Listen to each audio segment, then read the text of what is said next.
So in the previous class, we have completed till the parametric equation of a straight line.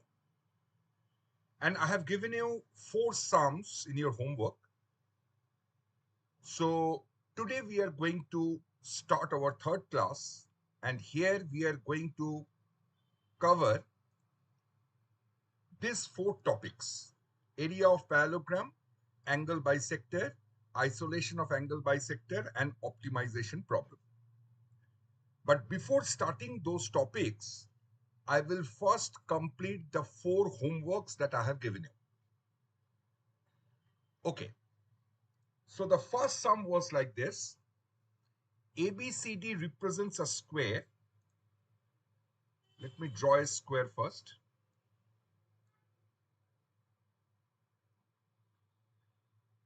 Just 1 second.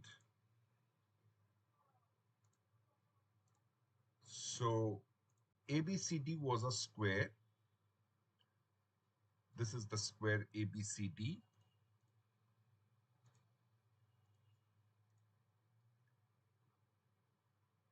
And we have been given the coordinates of A and C.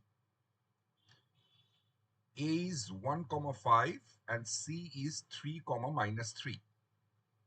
Now we have to find out the coordinate of the other 2 vertices, that is B and D.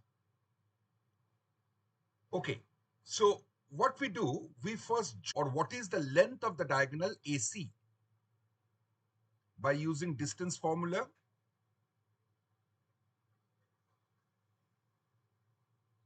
So that gives us, so it's root 68. That is 2√17.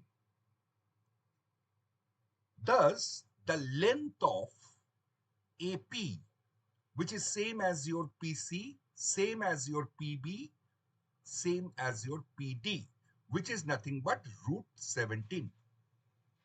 And the coordinate of P, since P is the midpoint of AC, therefore P is 2, 1. Okay. Now, any point which is at a distance of √17 from point P will be any point at a distance of √17 from point P is, from the parametric equation, what we can write?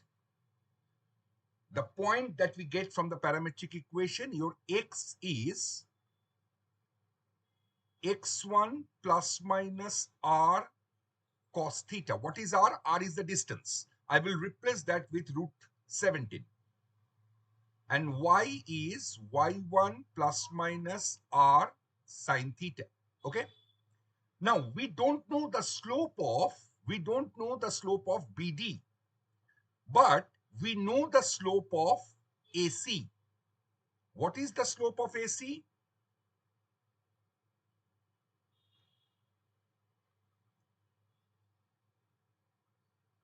So that gives us -4.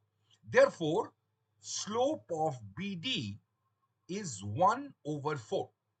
As AC and BD, they are perpendicular to each other. Therefore, the product of their slopes equals to -1. So from there, we can write that the slope of BD is 1/4. That is, your tan theta is 1/4. If this angle is theta, this is 1, this is 4. So this thing from Pythagoras theorem will be 4 square plus 1 square, that is √17. Therefore, x is 2 ± √17 into cos theta. What is cos theta here? It's 4/√17. And what about your y? Y is y1 is 1 because the coordinate of P is 2 comma 1 plus minus root 17 into sine theta. Sine theta is 1 over root 17. Therefore, x comes to, which is your 6 comma minus 2, and your y comes to, which is 2 comma 0. Therefore, the 2 points which are at a distance of root 17 on the line BD are nothing but 6 comma 2 and minus 2 comma 0. Thus, the coordinate of two vertices B and D are 6 comma 2 and minus 2 comma 0. Is it clear? So this is I have done with the help of parametric equation of a straight line. Okay, let us move forward. I hope you have all understood. If you have not understood, please do comment me. I will definitely get back to you. The next question that is given, that a line is passing through a point minus 5 comma 4. A line is there which is passing through a point. Let us say this is that point A, which is minus 5 comma minus 4, and it meets three other straight lines, Let us say this is one, this is another one, and this is another one. Okay, and they're meeting at B, C, and D. This is B, this is C, and let us say this is D. Equation of the first line is, equation of the second line is, and equation of the third line is. Okay. Now let us say the straight line which is passing through the point A is having slope m, which is your tan theta. Thus, any point on this line having a distance of r is written as x1 plus minus r cos theta, y1 plus minus r sin theta. What is r? If we consider the point to be B, we will say that the distance is r1. So point B will be this point only. In place of r, you will write r1. Let us say AC be r2 and AD be r3. Thus, the coordinate of C will be this same point, but in place of r, I will write r2. And for the point D, the point will be the same one, but instead of writing r, I will write r3. Actually, I have written this one, this coordinate x and y, which is any point on this line AD, in the general way. In place of r, you replace r1, r2, r3 accordingly if you want to denote the points by B, C, and D respectively. So, point B, this point, is going to satisfy this equation. So, let me put for point B. What is your B?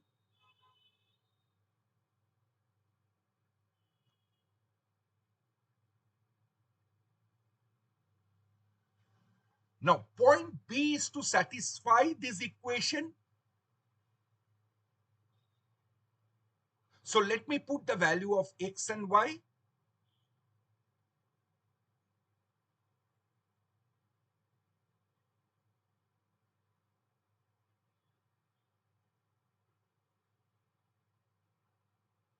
So it becomes, this is minus 5. From here we are getting minus 12 and plus 2. So it is coming to 15. So it's minus 15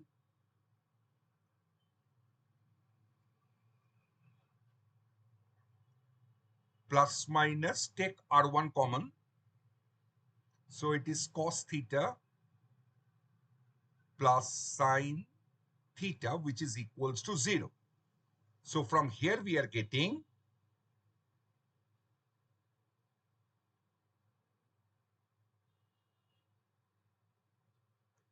equals to 15 over R1. And what is R1? It is the distance AB. So it is 15 over AB. So what is your 15 over AB square? This gives us cos theta plus 3 sine theta whole square. Is it clear? Now, what is the point C? Point C. The same point, but instead of writing R, I will write R2.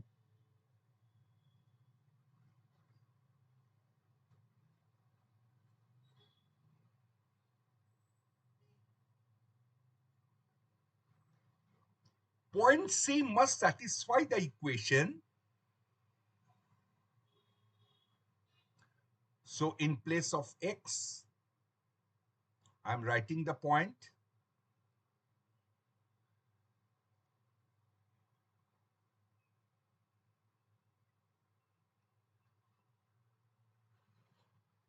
So now if I open the bracket, here we are getting minus 10 and minus 4 plus 4 will go off. So it is only minus 10.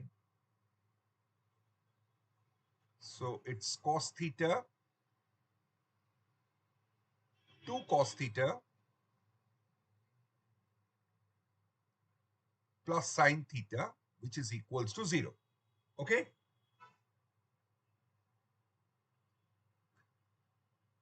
So 2 cos theta plus sine theta,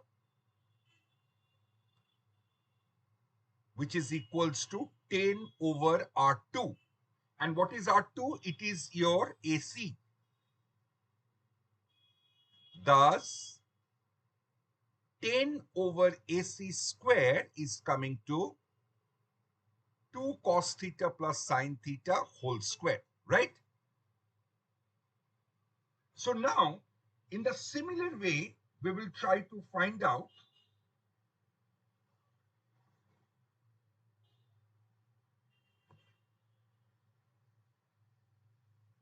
the point D.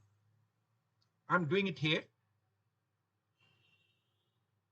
For point D, the point will be this same thing, but instead of R, I will write R3. And that must satisfy this equation, which is x minus y minus 5 is 0.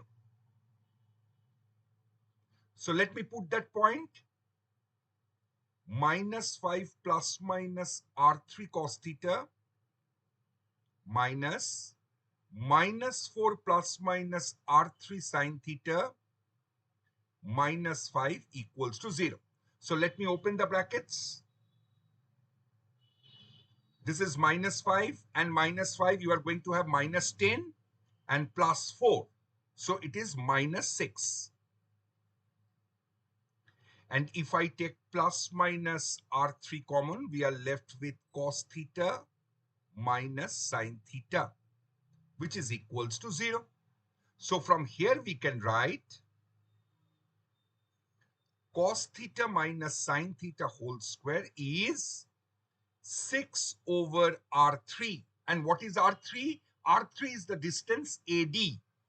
Therefore, it is 6 over AD. Now, I'm sorry. Why I have given a square sign? Yet I have not squared, no? So no square sign will come here. So now this is your 6 over AD. Therefore, 6 over AD whole square will give us cos theta minus sin theta whole square. That's it. Is it clear? Now they have given us this condition. Now they have given us this condition. Why we are doing so, you see, to find out the equation of this AD, we only need to find out its slope, because we know that the line is passing to the point -5, -4. So you know one point. The moment you know its slope, you can find out its equation by point slope form. So now from this given equation, we can write cos theta. Let me just change the color of the pen here, so you will understand it better. So in this case, first is 15 by AB whole square. That is this part. Cos theta plus 3 sin theta whole square plus 10 over AC whole square. That is this one. So 2 cos theta plus sin theta whole square, which is equals to 6 over AD square, means this one. Cos theta minus sin theta whole square, right? Now, let me take cos theta common from all the brackets and let us cancel it. So we are having 1 plus 3 tan theta. Let me denote the tan theta, which is the slope of the line, by m.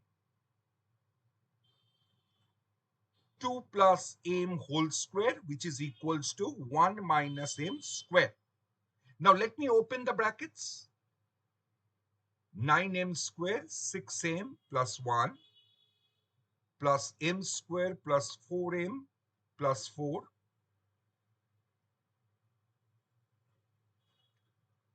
So m square goes off. 1 goes off.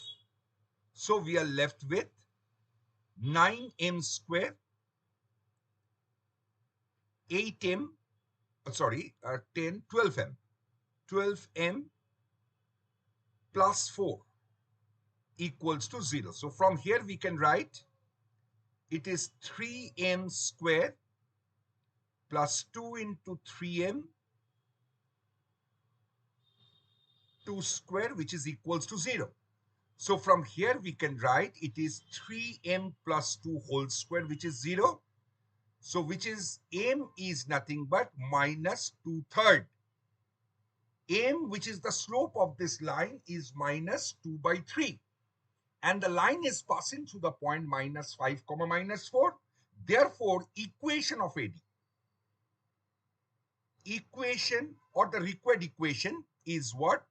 Y minus y1 is m into x minus x1. So cross multiply. So it gives us 2x plus 3y plus 22 equals to 0. So this is the equation of the given line. Is it clear? Long time back, as I told you, it came in IIT when there was subjective type question. So a very good sum to practice for practicing the parametric form of straight line. Okay, what was our next question? It was this, which came in JEE 2019. Slope of the line passing through point 2, 3. You have to find out the slope of the line which is passing through the point 2, 3 and intersecting the line x plus y equals to 7 at a distance of 4 units. This is the line. And this is the line which is your x plus y equals to 7. Let us say this is my point P, which is 2, 3. And this distance is 4. So now we have to find out the slope of this line. That's it. That's the question. So, okay, I will use the parametric form to find out any point on this line which is passing through the point 2, 3. What is that? It is your x equals to x1 plus minus r cos theta, and y is y1 plus minus r sin theta. I have already explained in the previous video why I have given here plus minus sign, and I know you people know it. So let us say the slope of this line is tan theta. Therefore, any point on this line is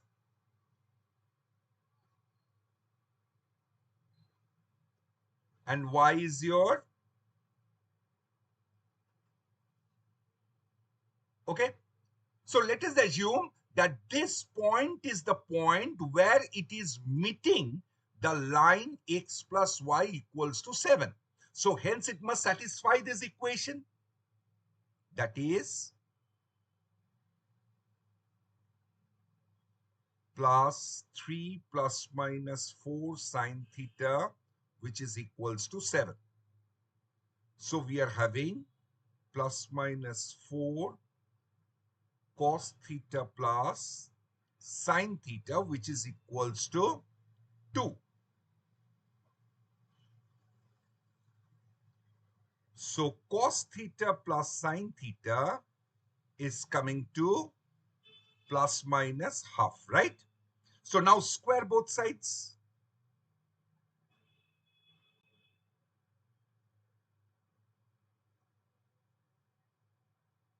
Let me open the brackets. Cos square theta plus sine square theta plus 2 sine theta cos theta, which is your 1 over 4. Now cos square theta plus sine square theta is 1.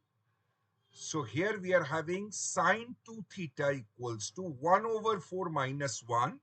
So that gives us minus 3 over 4, correct? Now we need to find out what is our m, that is your tan theta. So for that, what I'm doing, for sine 2 theta, I'm writing it as 2 tan theta divided by 1 plus tan square theta, which is your minus 3 over 4. Clear? So this thing becomes, this is 8m minus 3m square. So from here we are getting, I'm taking everything in one side. So we are having this. So our slope become minus b, by using Sridhar Acharya's method, minus b plus minus root over b square minus 4ac divided by twice a. So we are having minus 8, 64, 36 divided by 6. So minus 8 plus minus root over of this one will give us 64 minus 36 will give us 28 over 6. So minus 8 plus minus 2 root 7 over 6. That gives us minus 4 plus minus root 7 over 3. Okay. So the slope of this line can be minus 4 plus root 7 by 3, or it can be minus 4 minus root 7 by 3. Is it clear? But see, in the option, they have not given us this form. So what I have to do, I have to rationalize this to get this form. The form which will match either this or this will be our answer. So now in the derived slope, we got root 7. So definitely I'm not going to check this one. I'm not going to check this one. I will only check this two portion because there is root 7 involved in it. Now 1 minus root 7 by 1 plus root 7 If I rationalize this, we are having 1 minus root 7 whole square divided by 1 minus 7. So that gives us, so we are having, if we cancel with 2, okay, so what is our answer? Minus 4 plus root 7 by 3. Yes, it is matching with this, correct? Hence our option, C is correct. Okay, now let us just check this one. Yes, is this clear now? Absolutely. Okay, so let us move for the next one. See this question which came in JEE 2022.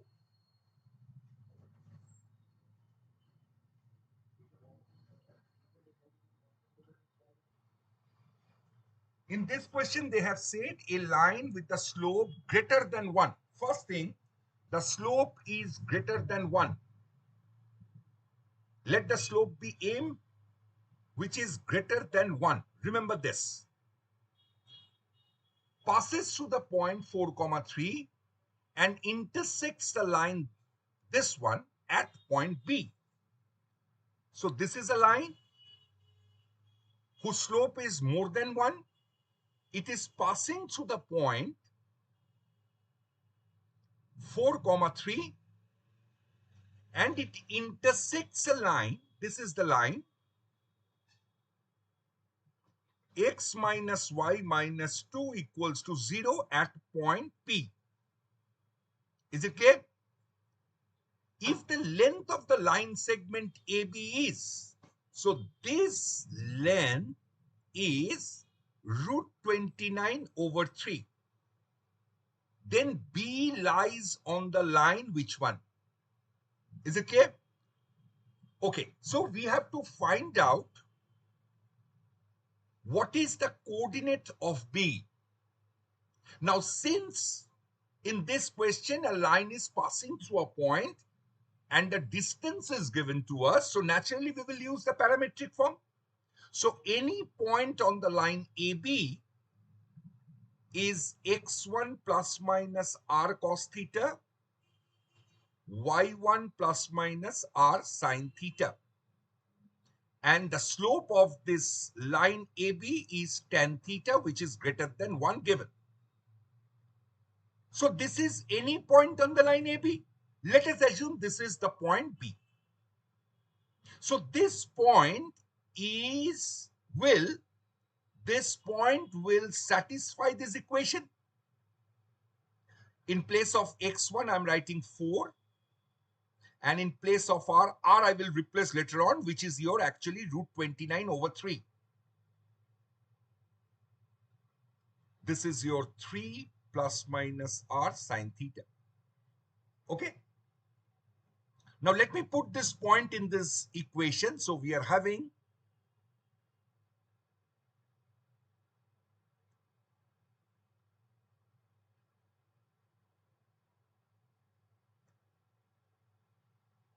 so what we are getting, minus 3 minus plus r sine theta minus 2 is 0.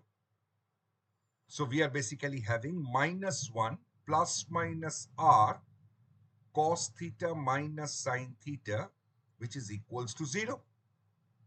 Thus we are having cos theta minus sine theta is equals to 1. Okay? Plus minus is there. Now let me square both sides. So we are having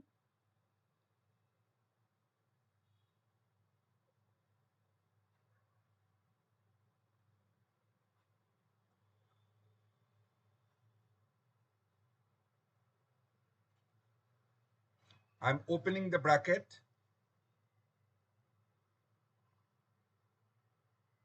1 over r squared. Now, we are having r as root 29 over 3.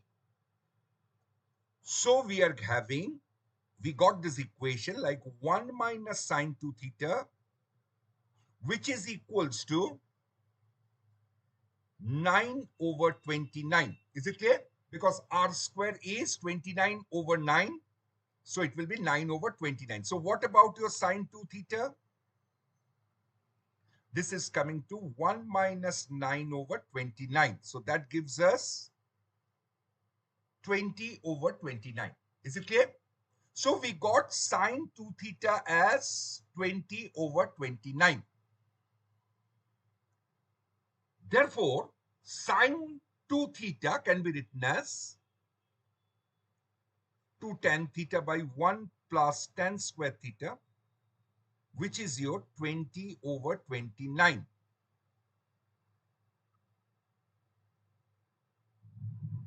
This will get cancelled.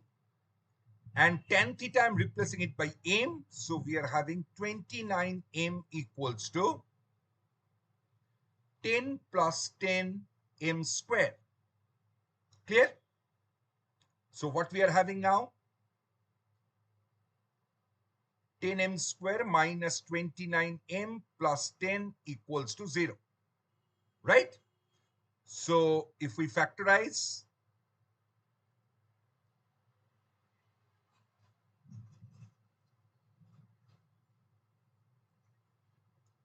5m common from here.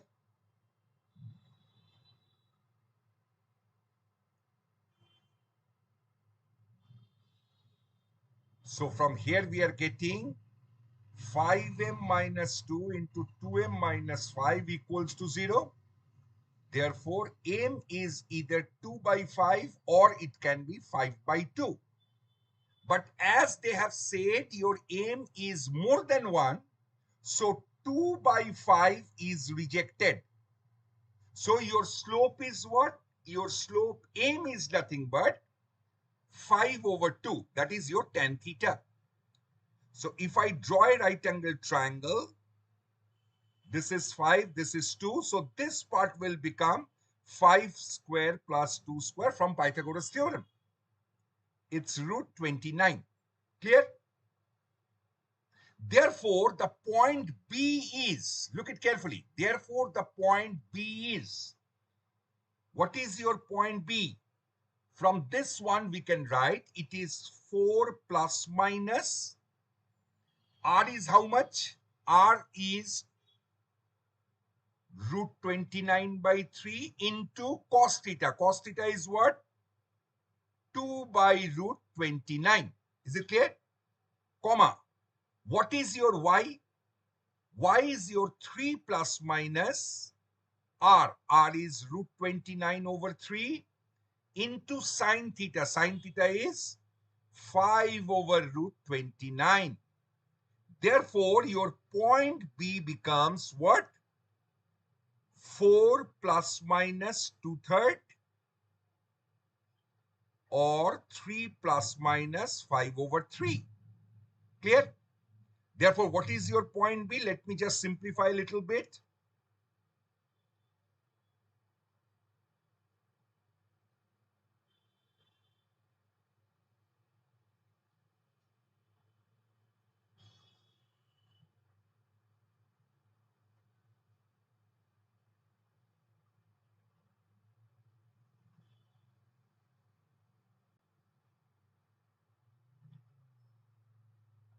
So your point B is either 14 over 3, 14 over 3, or it can be 10 over 3, 4 comma 3. Now you have to check which point is going to satisfy this equation. Because what they have said, point B lies on the line. Which line among these four this point lies? Okay. So let me just put the point 14 comma 3, 14 comma 3 first. You have to check all this in fact. So let me start with C now. X plus 2y. So what is it coming like? X plus 2y is what? If the point is 14 over 3, 14 over 3, then for the line x plus 2y, it becomes what?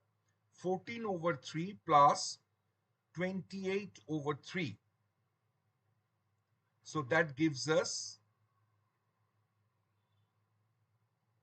42 over 3. So it's 14. No, it's not coming. Okay, let me just put the point 10 by 3, 4 comma 3 over here. So here you are getting 10 over 3 plus 8 over 3, right? So that is coming to 18 over 3, which gives us 6. Hence, it satisfies this. Therefore, the point is satisfying the line which is in our option C. So C is our correct option. Is it clear to all of you? Yes, it's C.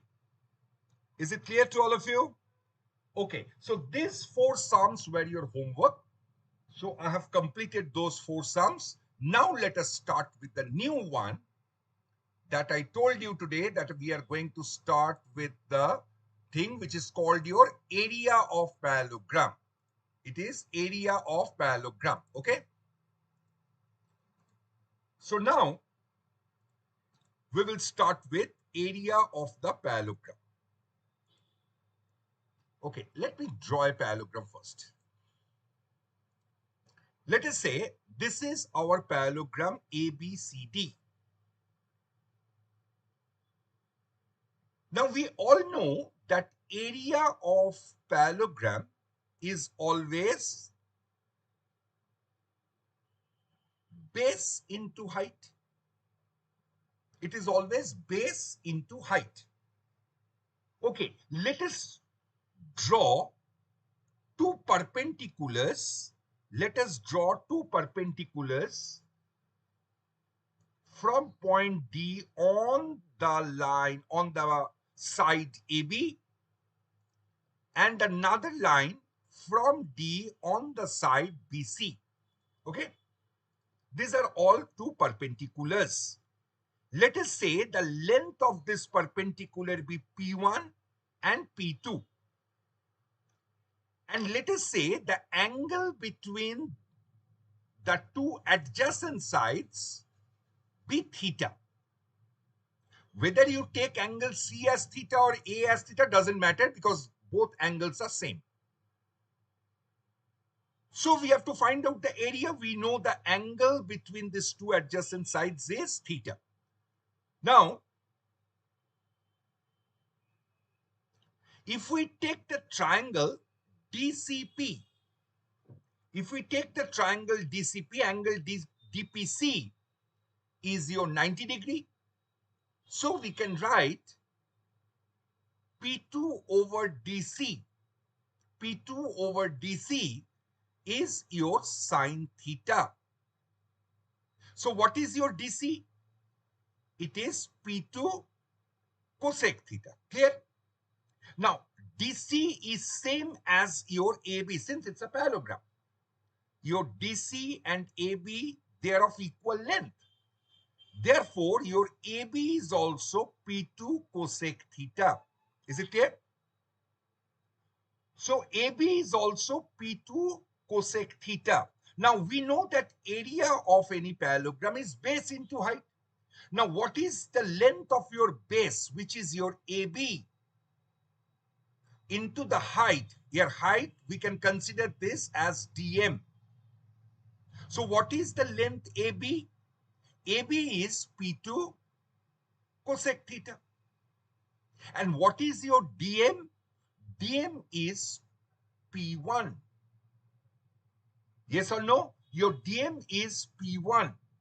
Therefore, area of any parallelogram is nothing but P1, P2 cosec theta. Is it clear to all? Is this clear to all? So we have to remember this as a formula. We have to remember this as a formula. Be very careful. Area of any parallelogram is P1, P2 cosec theta. Right? Okay, let us do one thing. Let me take this we have done by normal mensuration. But now if we go for the coordinate geometry part, let me take the equation of the line ABB. Y is equals to m1x plus c1. So your equation of DC, as it is parallel to AB, it will be M1x plus C2. The constant term will differ. Let us say the equation of ADB M2x plus D1 and BC is M2x plus D2. Is it clear? Now, what is the perpendicular length? What is the perpendicular length between AB and DC? These two lines are parallel lines. These two lines are parallel lines, and we know the distance between two parallel lines is C1 minus C2 divided by root over of, in this one, M1 square plus 1. And this is exactly what your P1 is all about. Definitely a mod sign is there. Is it clear? So this is the perpendicular length drawn from the perpendicular distance between these two parallel lines AB and CD. Now, what is the perpendicular distance between the two parallel lines AD and BC? It is nothing but your P2, which gives us D1 minus D2 divided by root over of M2 square plus 1. Is it clear?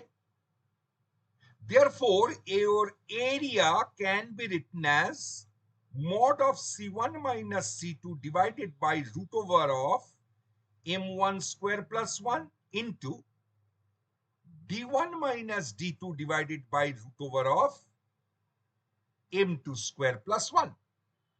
But M1, M2, I don't know. So we have to find it out. Okay. So area is this, we will find out. But before that, your area is not this. This into cosec theta. This into cosec, because it is P1, P2 cosec theta, correct? So now we have to find out what is our cosec theta. Now we have to find out what is our cosec theta. Yes or no? Now we all know that this angle is theta.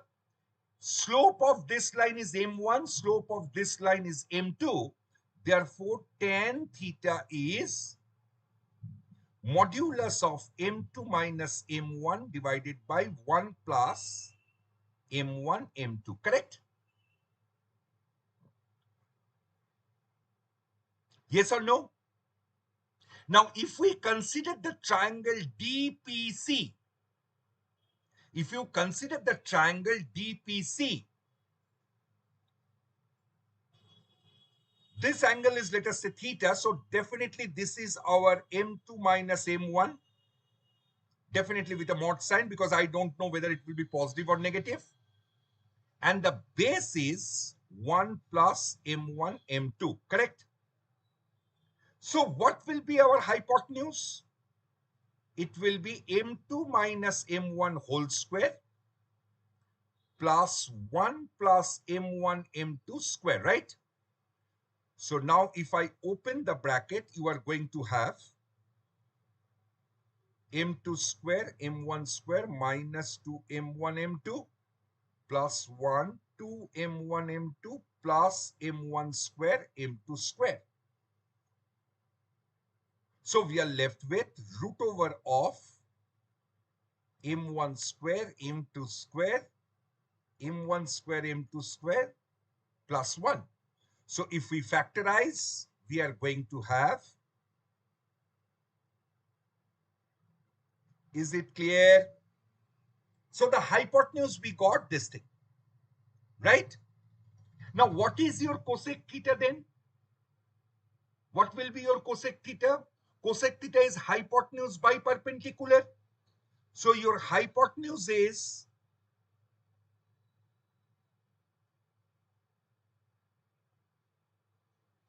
divided by the perpendicular. Here the perpendicular is M2 minus M1, right? Therefore, this area becomes what? I'm writing it here. So what your area becomes?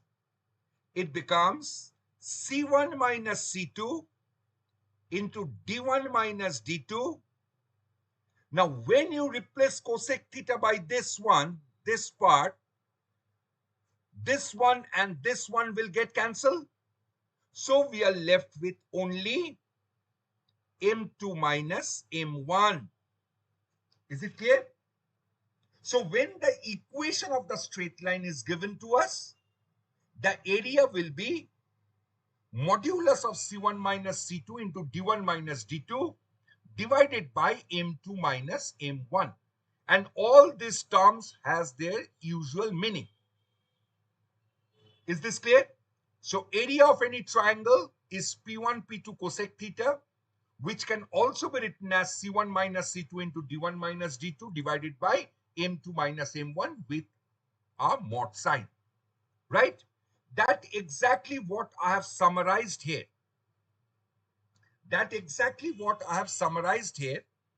So you can see this area of the parallelogram is your P1, P2 cosec theta, and the area of the parallelogram can also be written in this form, where theta is the angle between two adjacent sides.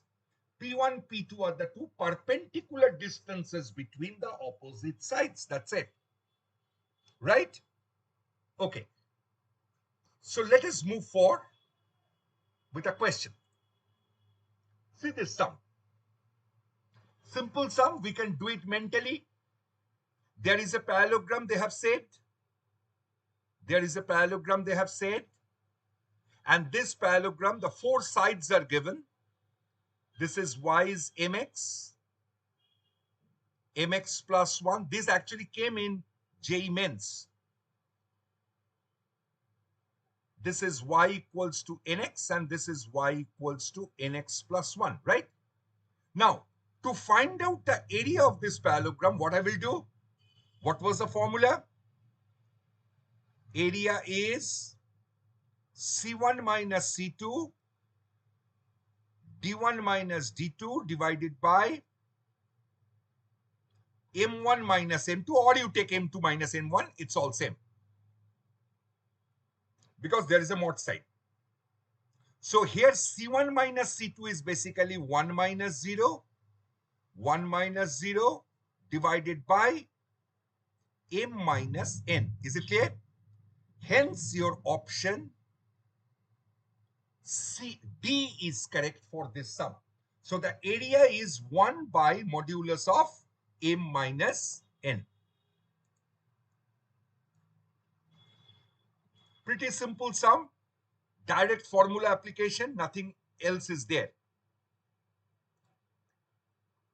Find the area of the parallelogram formed by the lines. Again, we are drawing a parallelogram. What we have been given is the sides of this parallelogram. One is 3x minus 4y plus 5 is 0. So this will be the parallel line. 3x minus 4y minus 2 is 0. This is your x plus y minus 1 is 0, and this is your x plus y minus 5 is 0. Okay. So now we have to find out the area. So let us try to find out what is the slope of this line. The slope of this line is 3 over 4. Okay. 3 over 4. And what is the slope of this line? This is minus 1. Okay. This is how we are coming to know this, because either you can convert this in the terms of y equals to mx plus c to say the coefficient of x is your slope, or you can simply use a formula. Whenever the equation is in this form, the slope is always, better to remember this, slope is always minus coefficient of x divided by coefficient of y. Always remember in this way. Is it clear? coefficient of x divided by coefficient of y. So we know the two slopes. We know two slopes, m1 and m2. Now, what is the perpendicular distance between these two parallel? So now I will find out what is the formula, what is the area of a parallelogram. It's C1 minus C2 into D1 minus D2 divided by M1 minus M2. So here we will write C1 minus C2, that is your 5 minus of minus 2, and D1 minus D2 will give us minus 5 minus of minus 1 divided by M1 minus M2, right? So we are having 7 into 4 divided by 7 by 4. So 7 into 4 divided by 7. So your answer will be 16, right? But this is absolutely a wrong answer. Now you have to understand the fact, because जल्दीबाजी में हम लोग क्या करते हैं, ये formula directly हम लोग अप्लाई कर देते हैं in this way. We simply use this formula and get the answer. No, try to think about it, how we got the answer. I mean the formula. Please, I'm referring to this point, this slide. Please see C1, C2 minus C1, D2 minus D1, where I have applied. When the equation of the line is in the form y equals to mx plus c, then this part, this one will be your what? This one will be your C1. Okay? So in this question, what happened? Please see this one. I have applied here directly 5 minus minus 2, means we have considered C1 as this and C2 as this. This is not correct. Are you getting my point? So what will be your C1? We have been given the equation, this equation, you please see. So this will be written as 4y equals to 3x plus, until and unless you convert this in terms of y equals to mx plus c. Until and unless you convert that in terms of y equals to mx plus c, you cannot choose your constant. So from here we can write that your y is coming to 5 over 4. That is your C1. What is C1? It's 5 over 4. Not 5 only. Similarly, in this case also, 3x minus 4y minus 2 is 0. So we can write this thing as, so your C2 is minus half in this case. Clear? And what about from this one? We can say D1 is 5. And from here we can say D2 is 1. D1 is 5. D2 is 1. Now you can find out and you will get your exact area. What is that? C1 minus C2. That is into D1 minus D2. That is 4 divided by M1 minus M2. That is your 3 by 4 minus of minus 1. That is 1. So what you are getting? This one will become 5 over 4 plus 2 over 4 into 4 over 7. So it's 7 over 4 into 4 into 4 over 7, right? So 7 goes off, 4 goes off. So your actual answer is 4, not 16. Is it clear to all? So be very careful while you are solving of finding out the area of a parallelogram, remember only the formula you can use if the equation of the sides are in the form y equals to mx plus c. Otherwise, you cannot apply this formula.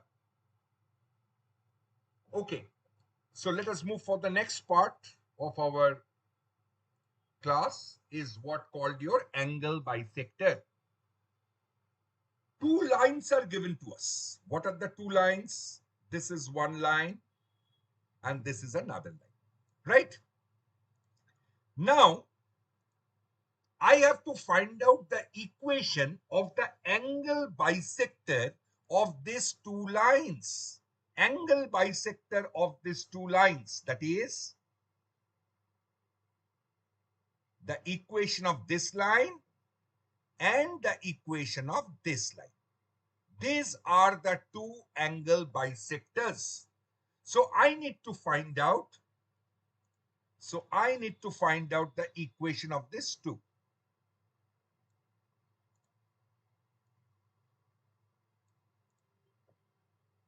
Okay. So this is the angle bisector. This line is given to us. Let us say this is a1x plus b1y plus c1 equals to 0, which is actually L1 equals to 0, same thing. And this is your L2 equals to 0, which is a2x plus b2y plus c2 equals to 0. Think about it. These two lines are the angle bisectors. That is, this angle is equals to this angle. At the same time, this angle is equals to this angle because they are the angle bisected. Yes or no? Now, how this formula came? This is basically the equation of these two angle bisectors. I have given a plus minus sign, means if you take plus sign, you are going to have equation of one bisector, angle bisector. And if you take a minus sign, you are going to get the second angle bisector. Now you see how this formula is actually coming.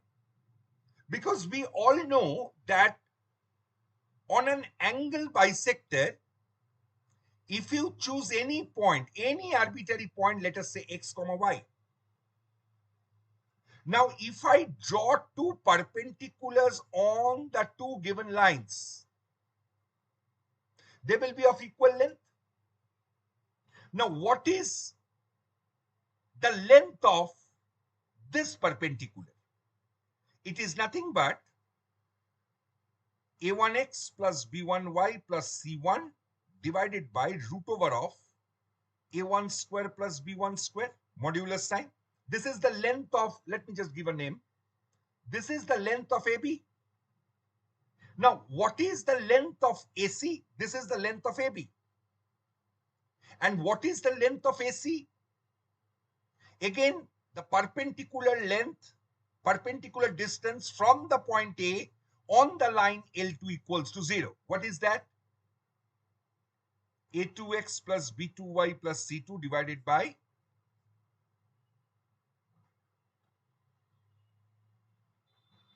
this is the length AC. Now, AB and AC, they are of equal length. So, this two will be equal. Now, if I remove the mod sign, definitely we are going to get this formula with a plus minus sign. Is it clear? This is how actually the formula came. So, please do remember this angle bisector equation. How we got this? How to remember this? Simply remember in this way. Whatever line is given to us, simply write down that line divided by root over of x coefficient square plus y coefficient square equals to plus minus. Do the same thing for the second line. In that case, if we take plus sign, we are going to get one angle bisector. And if we take minus sign, we are going to have the second angle bisector. Is it clear? Now we have given a very important point, that is the angle between two bisectors is always 90 degree. That is, this angle plus this angle. These are the angle, this whole angle is the angle between these two bisectors. Now, it is always, this angle is 90 degree. Proof is very simple. Let us say this angle is theta, so this angle is also theta. Let us say this angle is alpha, so this angle is also alpha. Am I correct? Now we have to find out what is the angle theta plus alpha. Okay. Now please see this one. Theta plus theta. Theta plus theta is this angle. Alpha plus alpha. That gives us this angle. So this complete angle is basically 180 degree. Am I correct? Therefore, 2 times theta plus alpha is 180 degree, implies theta plus alpha is 90 degree. That is why I have written the angle between two bisectors is always 90 degree. Is it clear to all? So these two things you have to all remember. Okay, let me take a problem first. Find the equation of the bisector of the angles between the lines this and this. Straightforward question. So equation of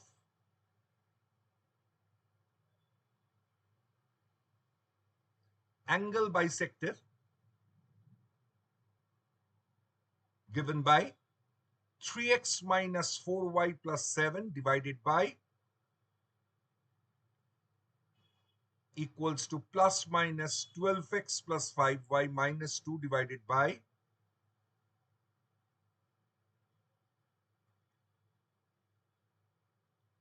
so we are having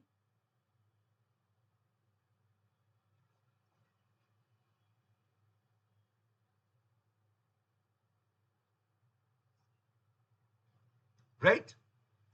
So now I will take plus sign to get equation of one angle bisector. What is that? 39x minus 52y plus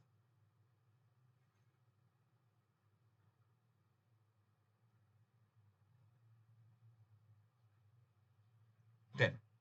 So we are having 21x. It will be plus 77y minus 101 equals to 0. Okay. So this is the equation of one angle bisector. This is the first angle bisector, right? What is the second angle bisector? It is our taking with the minus sign.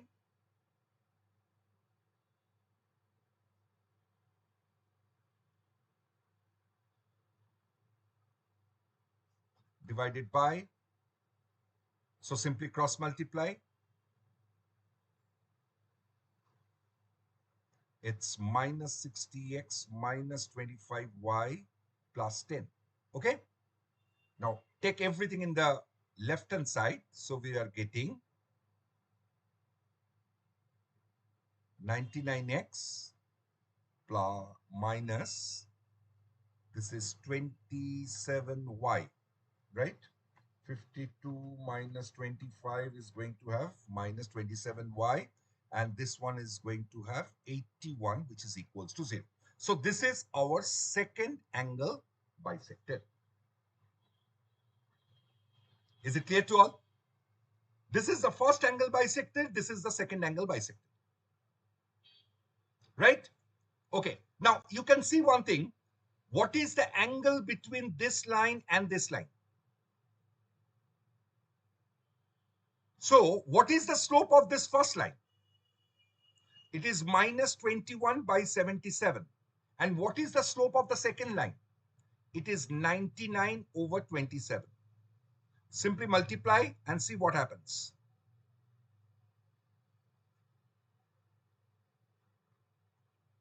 7 3s are 21. So answer is minus 1. It means what? The angle between, as I told you, the angle between the angle bisectors is always equals to minus 1. Is it clear now? Okay. Now we are coming for isolation of angle bisectors.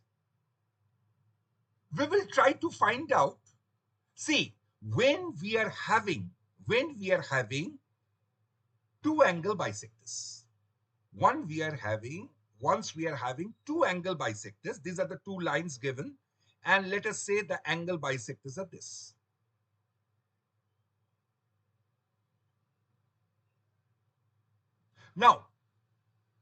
Now I will go for isolating two bisectors.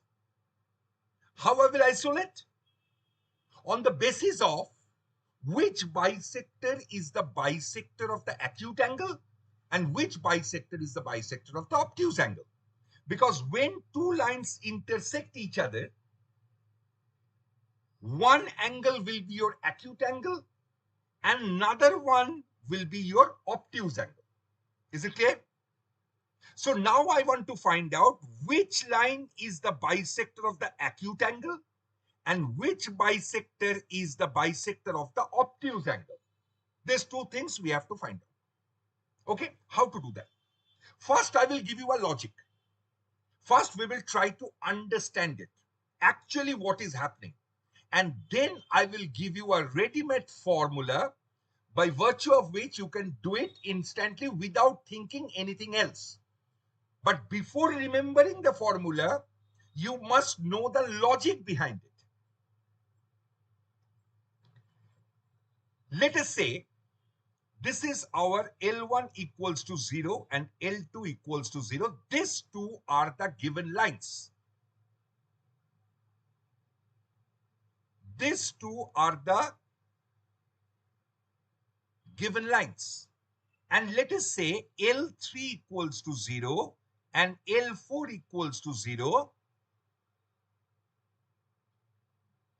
These are the angle bisectors. Clear? Now my question is, which one is the bisector of acute and which one is the bisector of the obtuse angle? Out of this, L3 equals to 0 and L4 equals to 0.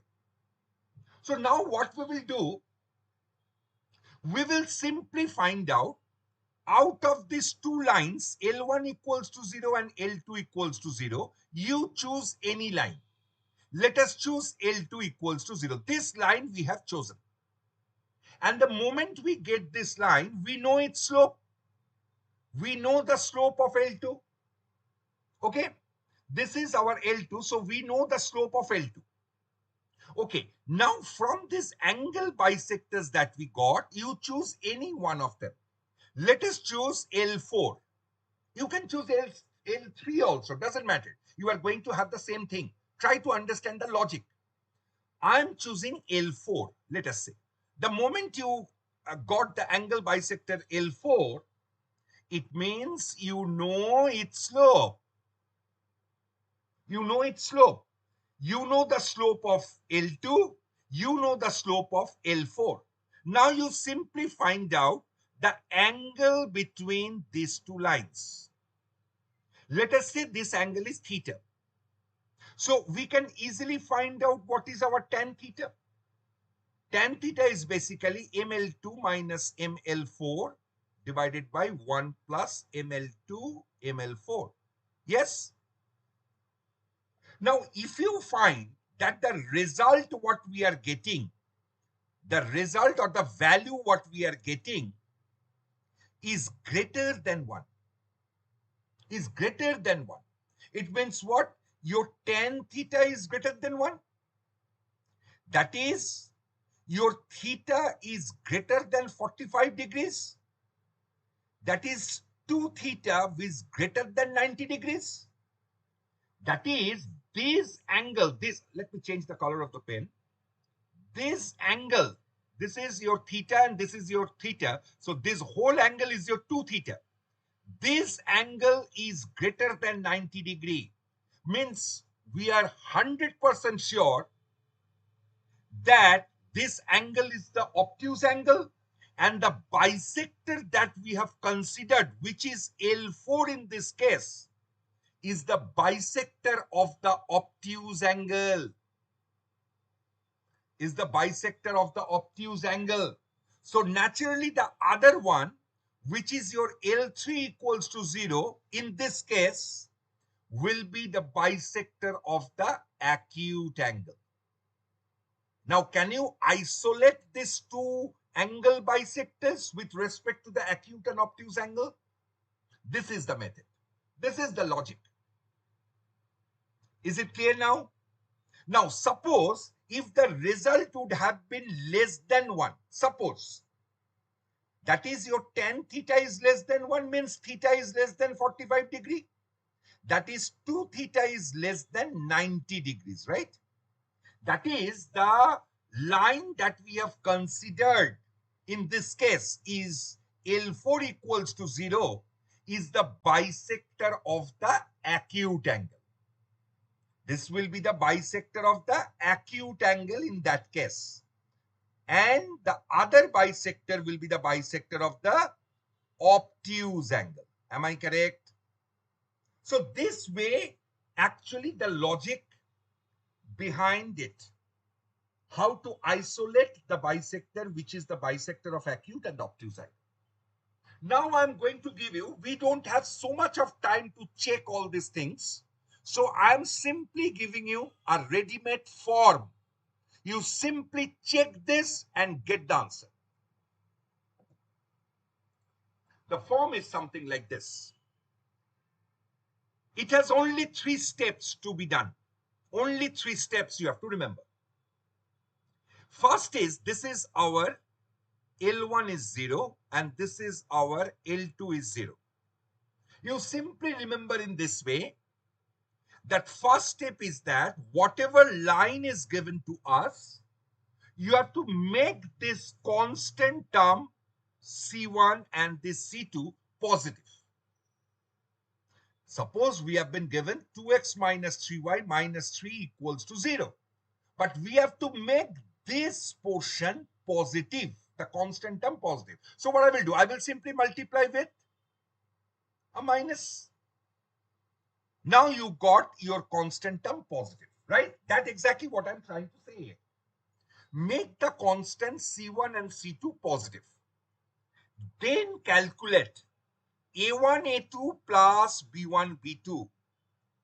After making those two things positive, you calculate this one, A1, A2 plus B1, B2. Now, if you find that the positive sign is coming, I mean, after calculating A1, A2 plus B1, B2, you are getting a positive sign, positive value. Then your modulus, can you remember that?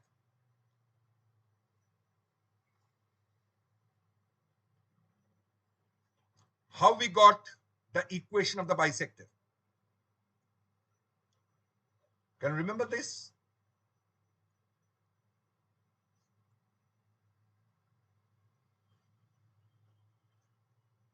So if I remove those mod signs, we are going to have a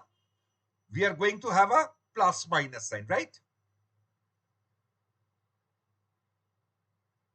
If I remove those mod signs, we are going to have a plus minus sign. Okay. Now remember this, what I'm saying. If you find A1, A2 plus B1, B2 is positive, take the plus sign to get the bisector, which is the obtuse angle bisector. And take the minus sign, in which case, when A1, A2 plus B1, B2 is positive, take the negative sign to get the equation of that angle bisector, which is the bisector of the acute angle. Clear? But if you find that A1, A2 plus B1, B2 is negative, then you open this modulus here with a minus sign to get the equation of that bisector, which is the obtuse angle bisector, and open it with plus sign to get the bisector, which is the acute angle bisector. So remember in that way, if A1, A2 plus B1, B2 is positive, open it with a plus sign to get obtuse angle and minus sign to get acute angle bisector. And if it is negative, open it with a negative sign to get obtuse angle and positive sign to get acute angle bisector respectively. Right? Let me take one example so that you will understand it. See this question. Find the equation of the bisector of the obtuse angle between these two lines. So first of all, what was the step? Make C1, C2 positive. So I will first make this thing positive. So I will write the two given equations like,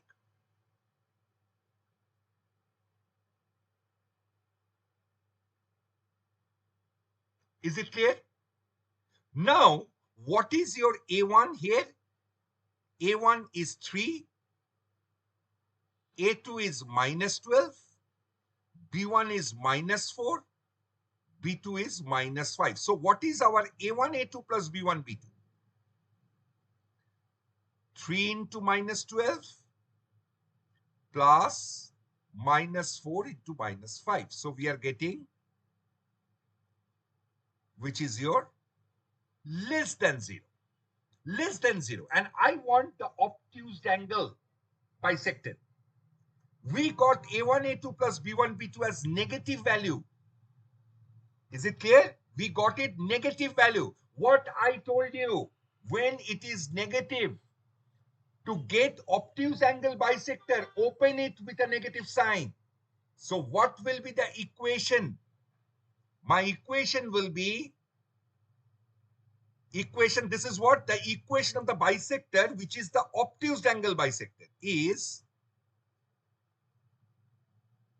I will open it with a negative sign.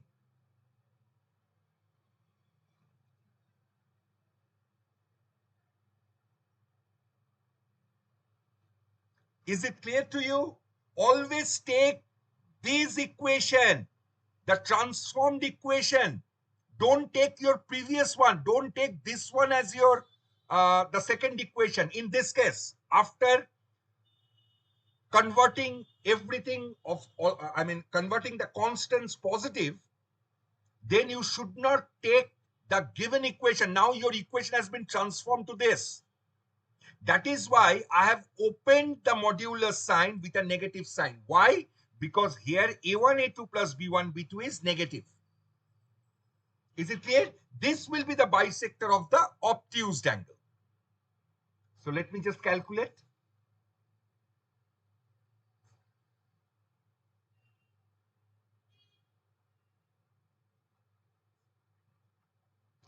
So if I cross multiply,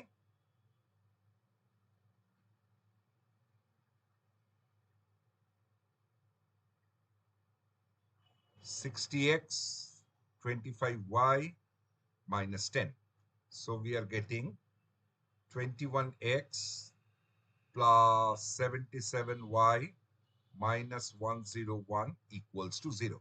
And this is the equation of the angle bisector, which is bisecting the obtuse angle between the given two lines. Is it clear now? Absolutely. Okay. So we have learned how to find out the angle bisectors. At the same time, we now know how to isolate the angle bisector with respect to which bisector is the bisector of the obtuse and acute angle respectively, right?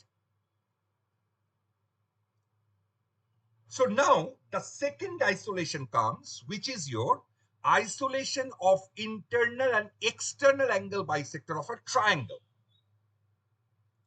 What I'm saying is we are having, let us say this is a triangle. Now, look at carefully, very carefully. Now, if I say produce this line, this side,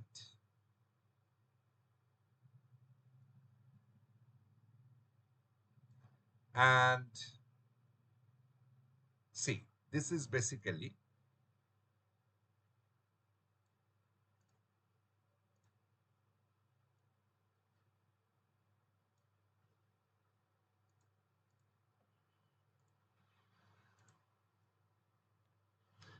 Okay, so I have produced this line, right? Now you can easily see that for this triangle ABC, for this triangle ABC, this angle is the external angle and this angle is the internal angle. Now, if we consider these two lines,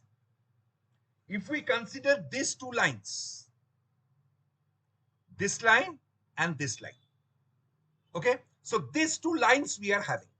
Let me just draw it properly. Okay? So now,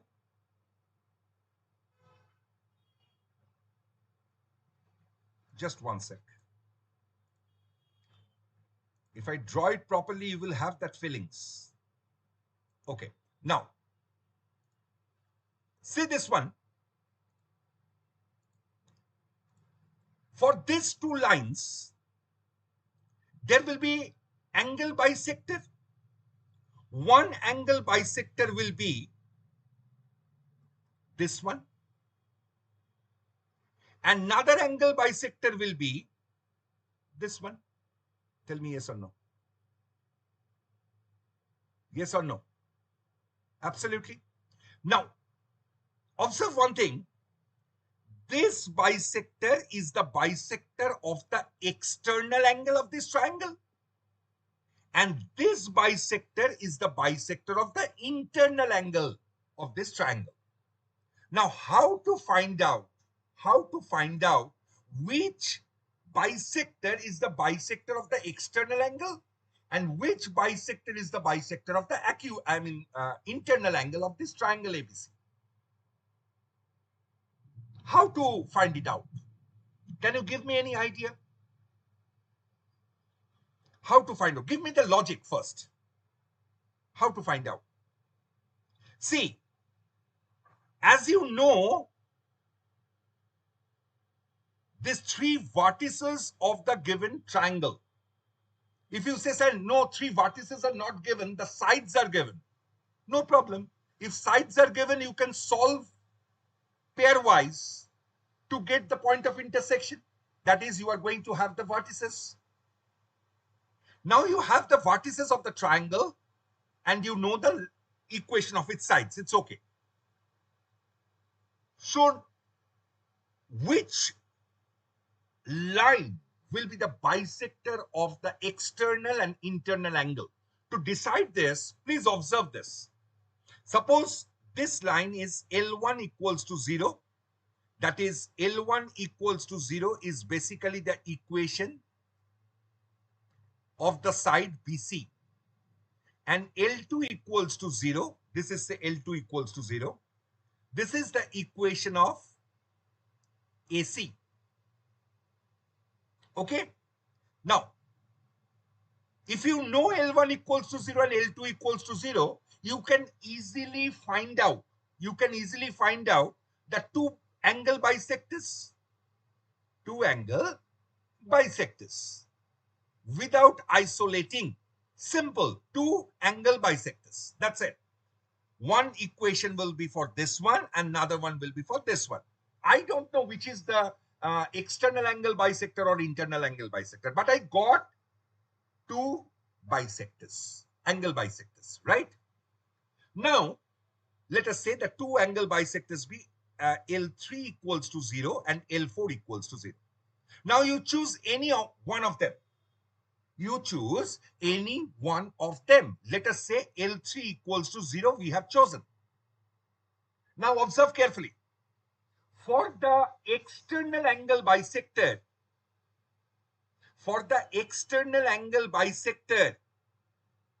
these two vertices are going to lie on the same side of this line. And for internal angle bisector, these points A and B are going to lie on the opposite side of the angle bisector. Getting my point? So if we consider the line L3 equal, this is the angle bisector, and you simply put A and B, the coordinates of A and B in L3, if you find they are of same sign, in L3 if you put A and in L3 if you put point B and they are of same sign means your A and B are lying on the same side of this line. Hence, your L3 will be the external angle bisector. Is it clear? And if you find they are of opposite sign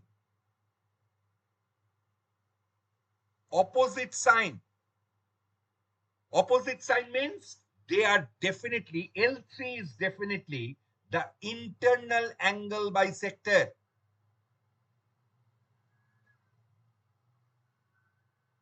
So what is the logic?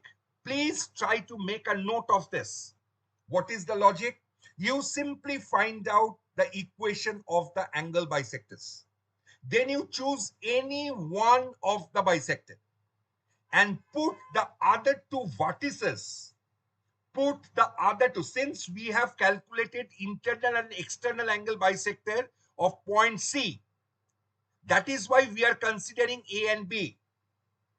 If the angle bisector of internal and external would have been for angle B, then we would have considered the points, the vertices A and C instead of A and B. So that is a common sense.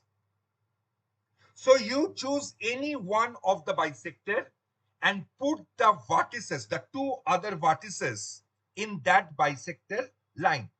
If you find that they are having the same sign, then we will say that these 2 points are lying on the same side of that given bisector which you have chosen. That is, in that case, it will be the external angle bisector. For external angle bisector, the 2 points always lie on the same side of the line.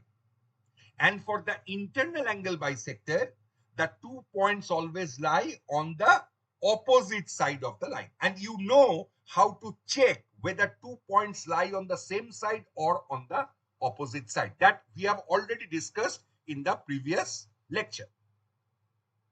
Is it clear? So you can find out the internal and external angle bisector of any triangle. Let us take an example.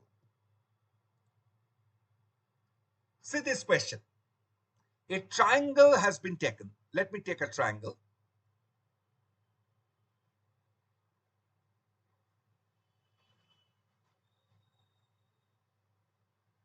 Let us take a triangle like this. And we are having -1, -7, 5, 1, 1, 4. Okay. Now, form a triangle.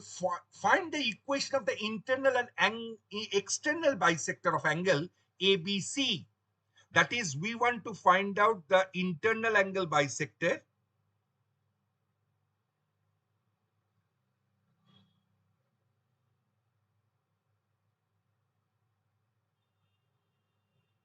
and external angle bisector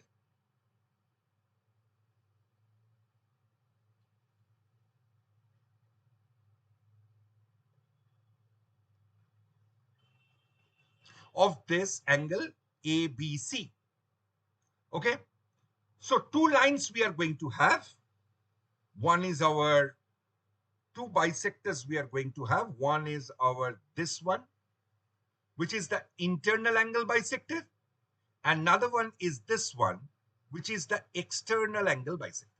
Is it clear? Now, which one is the internal and which one is the external angle bisector, that we have to find out. Now, let us try to find out the equation of AB. Equation of AB.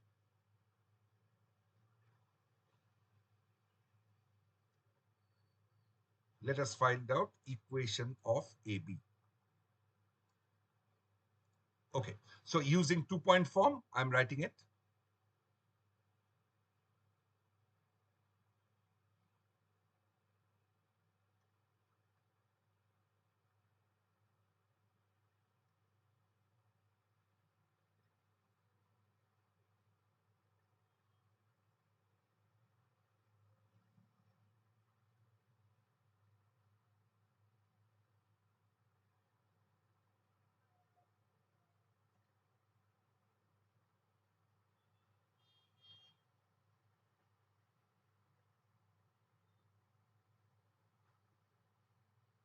So this is the bisector, I'm sorry, equation of AB. This is the equation of AB. Now, find out what is the equation of BC.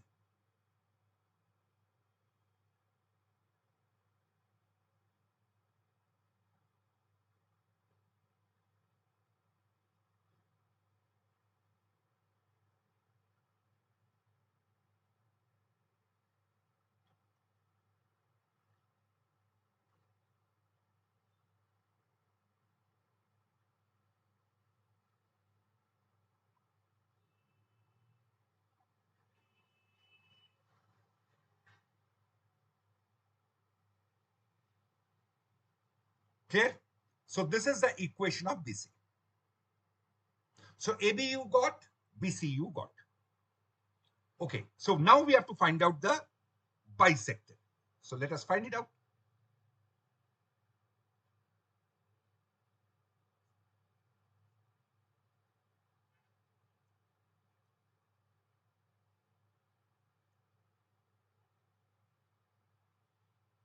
Oh, here I can see a very interesting thing. Can you observe?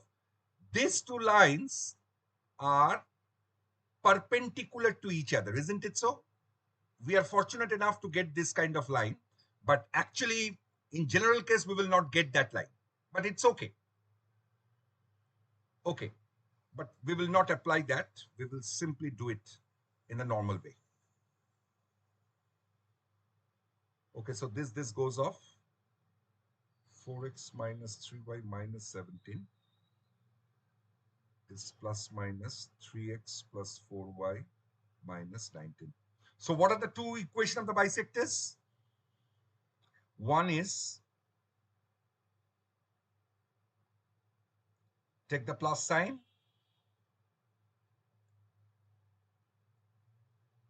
So we are having x minus 7y plus 2 is 0. This is one equation of the bisector.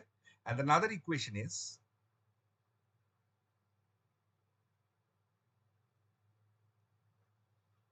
so 7x plus y minus 36 is 0. Okay. So we got two equations. Now observe. Let me choose, because I don't know, these are the equations of the bisectors. But which bisector is the bisector of the internal angle of B and the external angle of B, that we don't know. So we are choosing any one of this line. Let me choose this line. Now, simply put the points A and C. First, you put the point A over here. So we are getting something positive value, right? And if we put 1, 4, that is the point C, we are getting what? We are getting negative value. So in this case, in this line, when we are putting the coordinate A, we are getting positive, and coordinate C, we are getting negative. It means A and C lies in the opposite side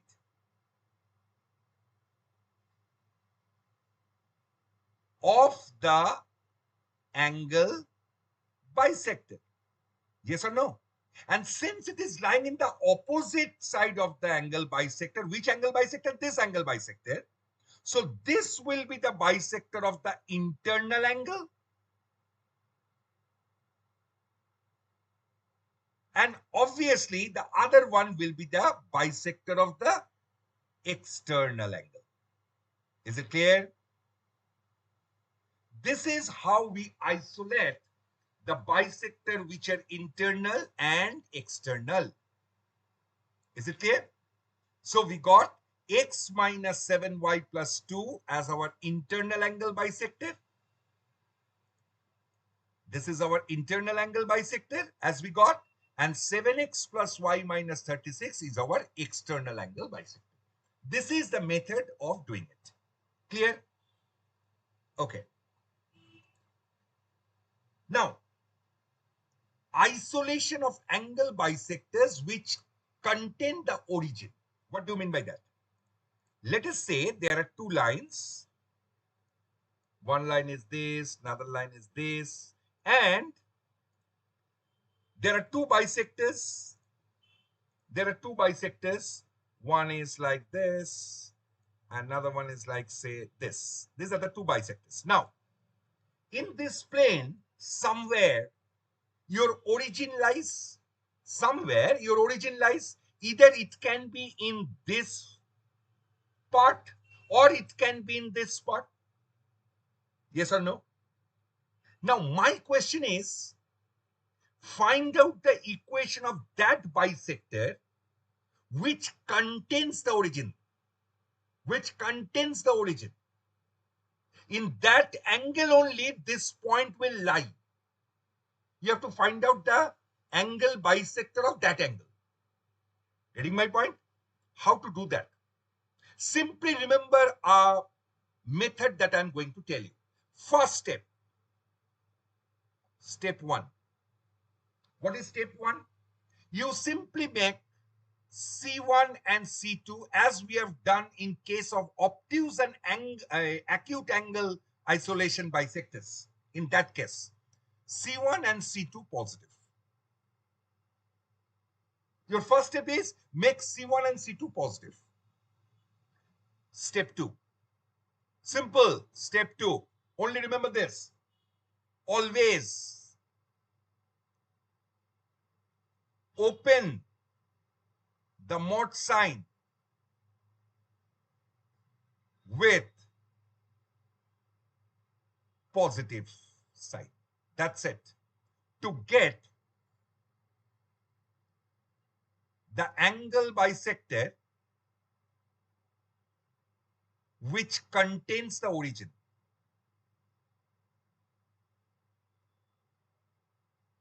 Finished. Nothing else. What you will do? Whatever line is given to us, L1 equals to 0, L2 equals to 0, you simply find, you make this C1 and C2 positive. That's the first step. As we have done, as I told you, as we have done in finding out the obtuse and acute angle bisectors. So make this C1 and C2 positive, and then always open that mod sign when we are finding out the equation of the bisectors, plus minus, na? So always open that mod sign with a plus sign. And that bisector which you are going to have will always contain the origin. That's it. Clear? Let us see this question. Find the equation of the angle bisector of the lines this and this which contain the origin. Which contain the origin. The first one. Don't see the second one right now. Which contain the origin.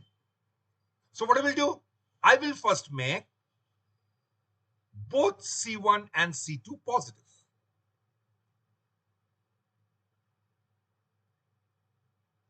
So C1 and C2 are both positive. So how to find out that angle bisector which contains the origin? I will simply write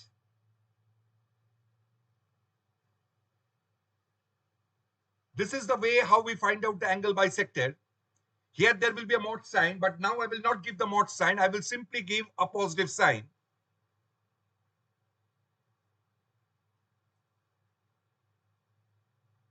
Is it clear or not? I have opened this mod sign with a plus sign. That's exactly what I have said here. What is the first step? Make C1, C2 positive, and always, always open the mod sign with a positive sign to get the angle bisector which contains the origin. So this is the line. This is the angle bisector which contains the origin. What is that? That's 13.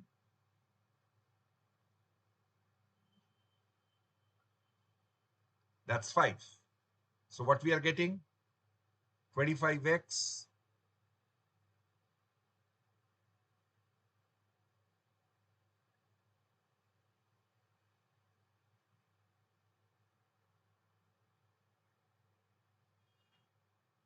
So the equation is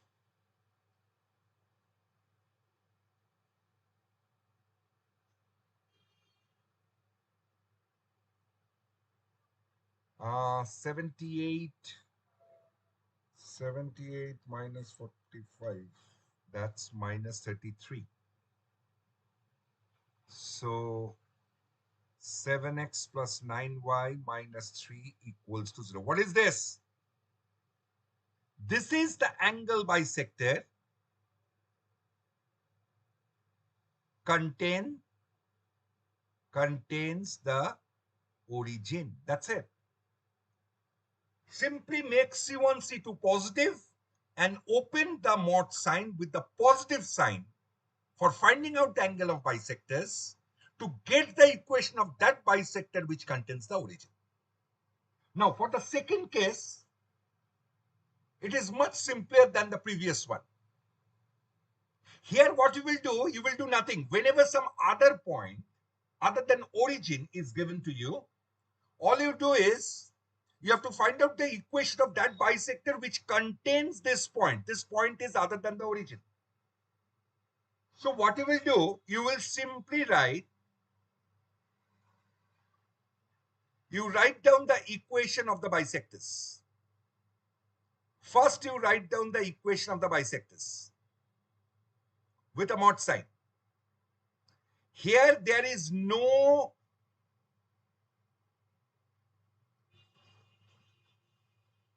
necessary to check or to convert or to change the constants to positive. No, it is not necessary to change it. Whatever equation is given to you, to directly use the angle bisector form. And now, whatever I am trying to tell you, please listen it very carefully. After doing this, all you will do is you simply put this 1, 2 over here. Just like that, put 1, 2. Now simply find out which sign you are getting. Are you getting a positive sign or you are getting a negative sign? That's it. That much you have to see. Is it clear what I told you? Simply put this point in that expression to check whether the value of the expression is positive. I'm writing it here. Value of the expression is positive or negative. Simply find out that. If it is positive, open that mod sign with plus sign. And if it is negative, open that mod sign with a minus sign. That's it. That much you have to remember. Nothing else. Okay. So if I put 1, 2 over here, we can easily see that it is coming like 4 into 1 plus 3 into 2 minus 6. So it is coming to be positive. So I will open this mod sign with a positive sign. Is it clear? Now let me put 1, 2 in this. So obviously this part is going to give us again positive value. So I will open it with a positive sign. Suppose, I'm telling you, if suppose by chance this sign comes to negative, then what I will do, I will simply open this one with a negative sign. That's it. That much thing you have to remember. If the point, if I put it in that expression, if it comes to positive, I will open the mod sign with positive sign. If after putting that point in that expression, it is coming to negative, I will open that mod sign with a negative sign. That's it. Okay. So let me remove this minus sign because in this case, both are positive. So I have opened the modular sign with a positive sign. So simply cross multiply to get that equation of the angle bisector which contains the point 1, 2. Let me cross multiply.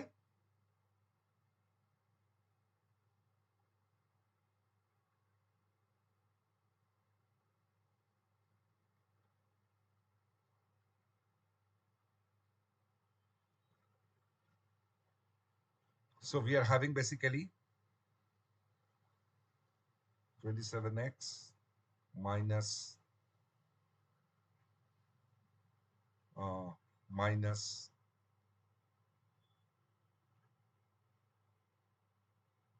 Is it clear? So this is the equation of that bisector.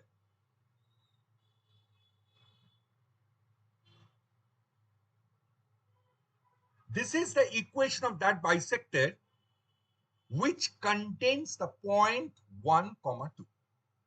That's it. So we have learned mainly in isolation of angle bisectors, we have learned how to find out the obtuse and acute angle bisector. Then we have learned how to find out internal and external angle bisector of any triangle. Then we have isolated the bisector with respect to the origin line, which bisector actually contains that origin. And then we have learned isolating the angle bisectors which contain some other point other than origin. Clear? Some point which is other than origin. In that case also we can find out the angle bisector which contains that point. Is it clear to all of you? So this much of isolation of angle bisectors are needed in our syllabus for your IIT Mains and Advanced. So this is a question. Again, I'm going to give this sum as a homework. Find the distance. We have already done this kind of sum before, but not with the obtuse angle bisector. Here the sum is pretty simple. Find the distance measured parallel to this line from the point this, from the bisector of the obtuse angle between this and this. Please do this sum. This is your homework. Okay? This question also, the same question, I'm not doing it. Find the bisector of the angle between this and this, containing the point 1, comma 2. I hope you can now do this. And identify the acute and obtuse angle bisectors. This is pretty simple sum, so it will be also your homework. I have already covered this type of problem in our examples. So now we are coming for condition of concurrency. Isolation of angle bisectors is over. Now we are coming for condition of concurrency. Three lines are given to us, and we have to find out what is the condition that these three lines are concurrent. What do you mean by concurrent? When the lines pass through, when the line, all the line passes through a fixed point, all the lines passes through a fixed point, then we call that these lines are concurrent. All the lines are passing through the same point. They are concurrent. Like your centroid, all the medians are concurrent, which is called your centroid. All the altitudes are concurrent, which is called your orthocenter. All the perpendicular bisectors are concurrent in any triangle. The point which is called your circumcenter. And all the angle bisectors of any triangle are concurrent, which is called your incenter. This we all know. Now here what we are trying to do, we are trying to find out the condition. What do you mean by condition? You have to find a relationship between the constants where there will be no variable. So find out the condition for which these three lines are concurrent. Yes, they are concurrent. So tell me the basic logic. What is that? You know the equation of this first line, you know the equation of the second line, you know the equation of this third line. So what you will do, you will simply solve any two of these three lines to get the point of intersection and put that point of intersection in the third line, So you will get the condition, and that condition is what written over here in the determinant form. It's A1, B1, C1, A2, B2, C2, A3, B3, C2. What are these A1, B1, C1?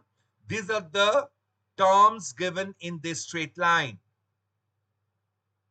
A2, B2, C2 are coming from this straight line, and A3, B3, C3 is coming from this straight line. Okay, so this determinant will be always equals to 0. That's it. Okay, let me take a problem. The question is, if the lines, this one, and this one are concurrent. If these lines are concurrent, then find the value of this. So since these three lines are concurrent, so what we can say? We can say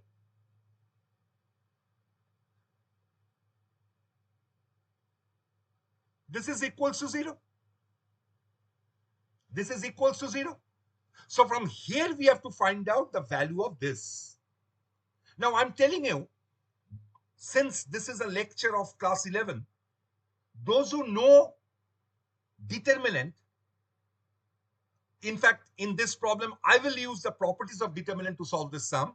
But those who don't know determinant, all you do is you simply expand this. You simply expand this, and then you try to simplify this expression with the help of the condition that you got from this equation after expanding the determinant. Put it, you are again going to get the answer. Okay, those who don't know the determinant. But here I will use the determinant properties to solve this. So what I will do here, I will simply do rho 1 is rho 1 minus rho 2, and rho 2 is rho 2 minus rho 3. So what you are getting?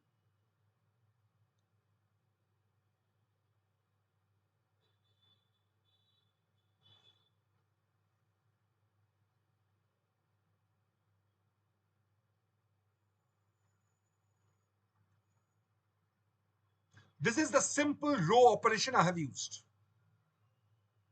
Now what I'm trying to do, I'm taking a minus 1 common from the first column, 1 minus b common from the second column,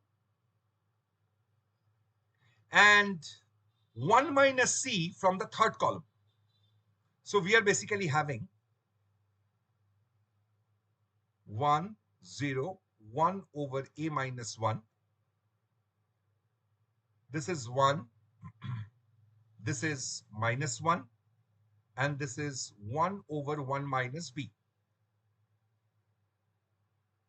This is 0, this is 1, this is c over 1 minus c, which is equals to 0. Now, they have already said that A, B, C are three distinct and different from 1. So, this one, and this one, they cannot be equal to 0. So, we will write that only this determinant portion is equals to 0. Tell me yes or no. Because the product of this 4 expression equals to 0, 4 terms equals to 0. So, individually they should be equal to 0. But as they have said, if I say a minus 1 as 0, so your a is coming to 1, which is not possible because they have said A, B, C being distinct and different from 1. So a cannot be 1, b cannot be 1, c cannot be 1. It implies that these three terms cannot be equal to 0. Therefore, only we are left with this. This has to be. If we expand this, what we are going to have,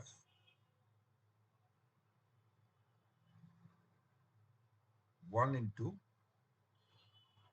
minus c by 1 minus c minus 1 by 1 minus b minus 1 into 1 by 1 minus a. Okay? This is equals to 0. So if we take a minus common, we are going to have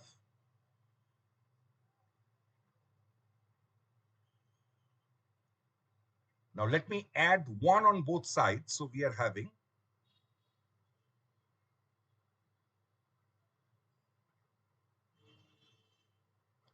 so this is 1 by 1 minus a plus 1 by 1 minus b, plus if you simplify this too, you are going to have 1 by 1 minus c, which is equals to 1.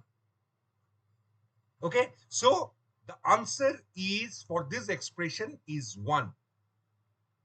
So option A is correct. Option A is correct. Is it clear to all? Now, don't get deprived those who don't know the determinant expansion. They will simply expand this determinant, so you will get a condition, and you please take this expression. You take this expression and then you simplify it, put the condition that you got from this determinant, you are going to get your answer. If you got your answer, please do comment me in the comment section. If not, please tell me. I will definitely solve it for you by the normal method. Okay? Not by using the properties of determinant. Okay. So now we will go for optimization problem. Okay. So now we will do 2 optimization problems. What are they and what is it? Say this thing very carefully. There is a line and we have been given this line is L equals to 0. And now there are 2 points, let us say A and B, on the same side of line L equals to 0. So now the question is, we have to find out a point on this line L equals to 0, which is P, such that PA plus PB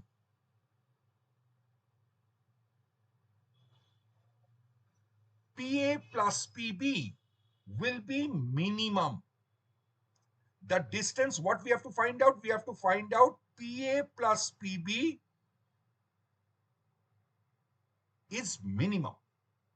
So where should this point P lie on this line L equals to 0? Is it clear? Now suppose we have chosen, let us say the point P is here. Now, if I join this A and B, so we are getting in the triangle APB, in the triangle APB, the sum of 2 sides, we all know that sum of 2 sides PA plus PB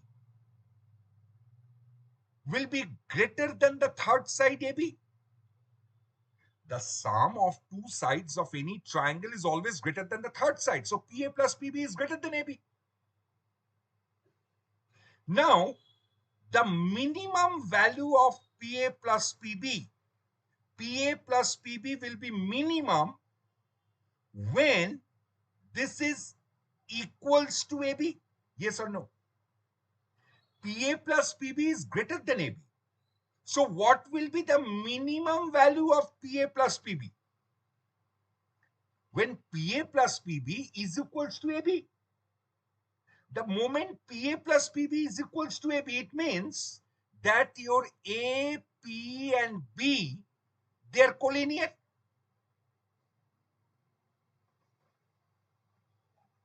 Because if PA plus PB equals to AB, it does not follow this inequation, right? That is, there is no more a triangle. Because if there is a triangle, your PA plus PB will be greater than AB every time. But the moment you are saying PA plus PB equals to AB, so it no more remains a triangle. So this is only possible if point P lies on the line joining AB, that is APB are collinear. So where should be your point P? It will be somewhere here. Let me just extend this line so that you will understand it better. So if I extend this line, it is going to touch somewhere here. So that will be your P.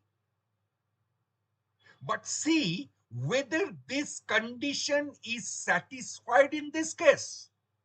That is PA plus PB. Will it be equals to your AB? No. PA plus PB is not equals to AB. So this is not at all possible. Getting my point? We cannot say that point P is lying somewhere here, which is the extension part of AB, because in that case, this condition should satisfy. But PA plus PB is not equals to your AB. So this way we cannot do it. Is it clear or not? Now let us try to think in some other way. Let me erase this portion first.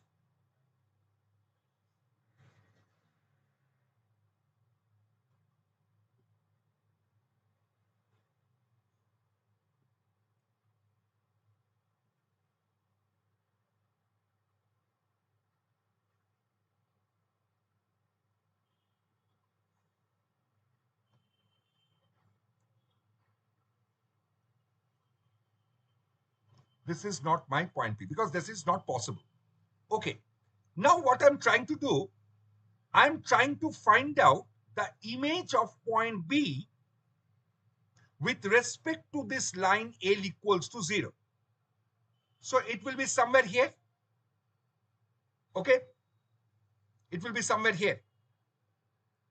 Now, if I join this point, let us say this is B dash.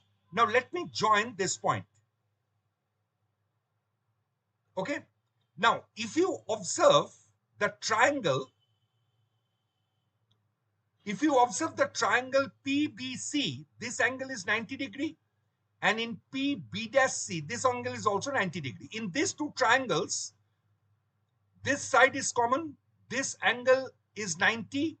And this side equals to this side because B' is the image of B. So BC will be equals to B'. Hence, these two triangles are congruent. If they're congruent, so I can say your PB is equals to PB'. Correct? Now, let me join A and B dash. Is it clear? To give you a good feelings, let me just draw it properly.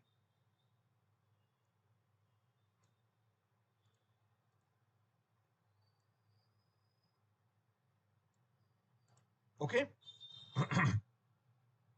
So now in the triangle,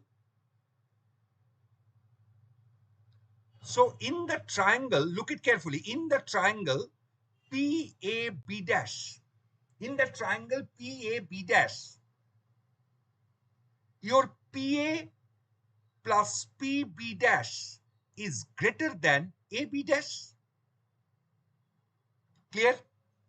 So PA plus PB dash is greater than AB dash. Again, PB dash is same as your PB. So PA plus PB is greater than AB dash. Is it clear? PA plus PB is greater than AB dash. So what will be the minimum value of PA plus PB? Your minimum value of PA plus PB will be AB dash. Right? But the moment you say PA plus PB is AB dash, it no more satisfies the triangular inequality. It means your A, P, and B dash, A, P, and B dash, they must be collinear. They must be collinear. Tell me yes or no. So if they're collinear, we will say that your point P is not here, it will be somewhere here, because your A, P, and B dash, they are collinear. Is it clear? So now let us check whether this satisfies or not.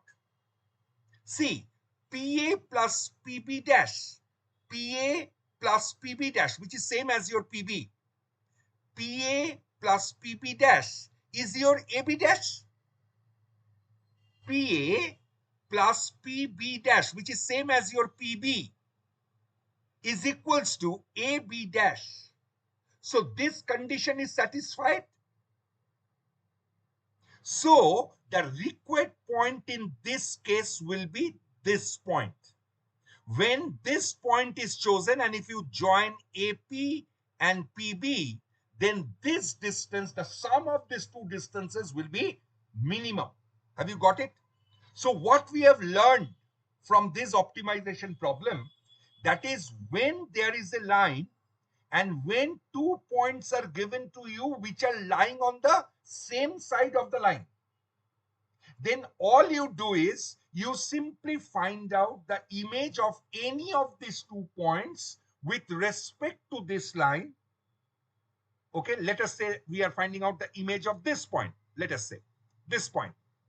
Let us say this is A, this is B. So this is A dash. A dash is the image of A. We got this one. And then you simply join the other point with that image. The point where it is intersecting the given line is the required point P. Is it clear or not? Again, I'm telling you, please try to listen it carefully and try to make a note of this. When 2 points are on the same side of a line, of a given line, and we have to find out a point P on the given line such that your AP plus BP will be minimum. The sum of these two distances will be minimum. Then you find out the image of any of these 2 points A and B with respect to the given line. And after getting that image, simply join the other point with that image. Now this line is intersecting the given line at some point. That point is nothing but the required point. And how to get this point? It's simple. It's simple. You can find out the equation of AB dash, because B dash you know, A you know. After getting AB dash, solve it with the line L equals to 0 to get the point P. That's it, because this is the point of intersection of these two lines. Is it clear or not? So when this thing happens, when we take the image, when the point are on the same side of the line. Now suppose the point is in the opposite side of the line. That is what I want to say here.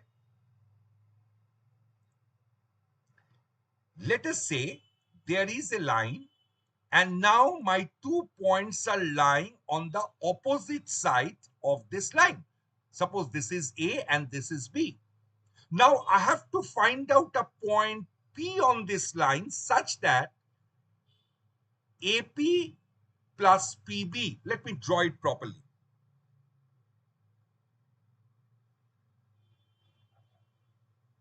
AP plus PB, that should be minimum. That's my question. Your AP plus PB should be minimum. Then what to do? Will I have to take the image? Wait. First, let us try to do one thing. Let me join AB. Let me join AB.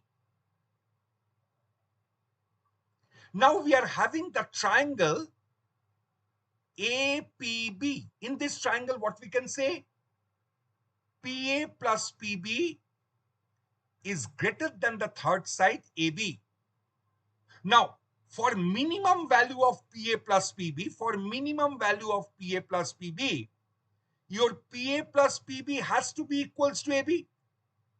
That is, your P, A, and B are then collinear. They're collinear, they're lying on the same line. So this point will be nothing but this point P will be somewhere here. That is the required point. Now the question is whether this condition is satisfied or not. Let me check it. They have said PA plus PB is AB. PA plus PB is AB. Yes, it is true.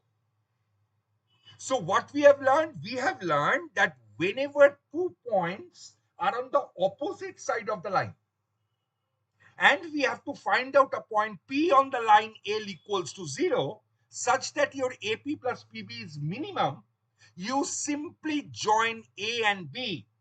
You simply join A and B. So you can find out the equation of AB.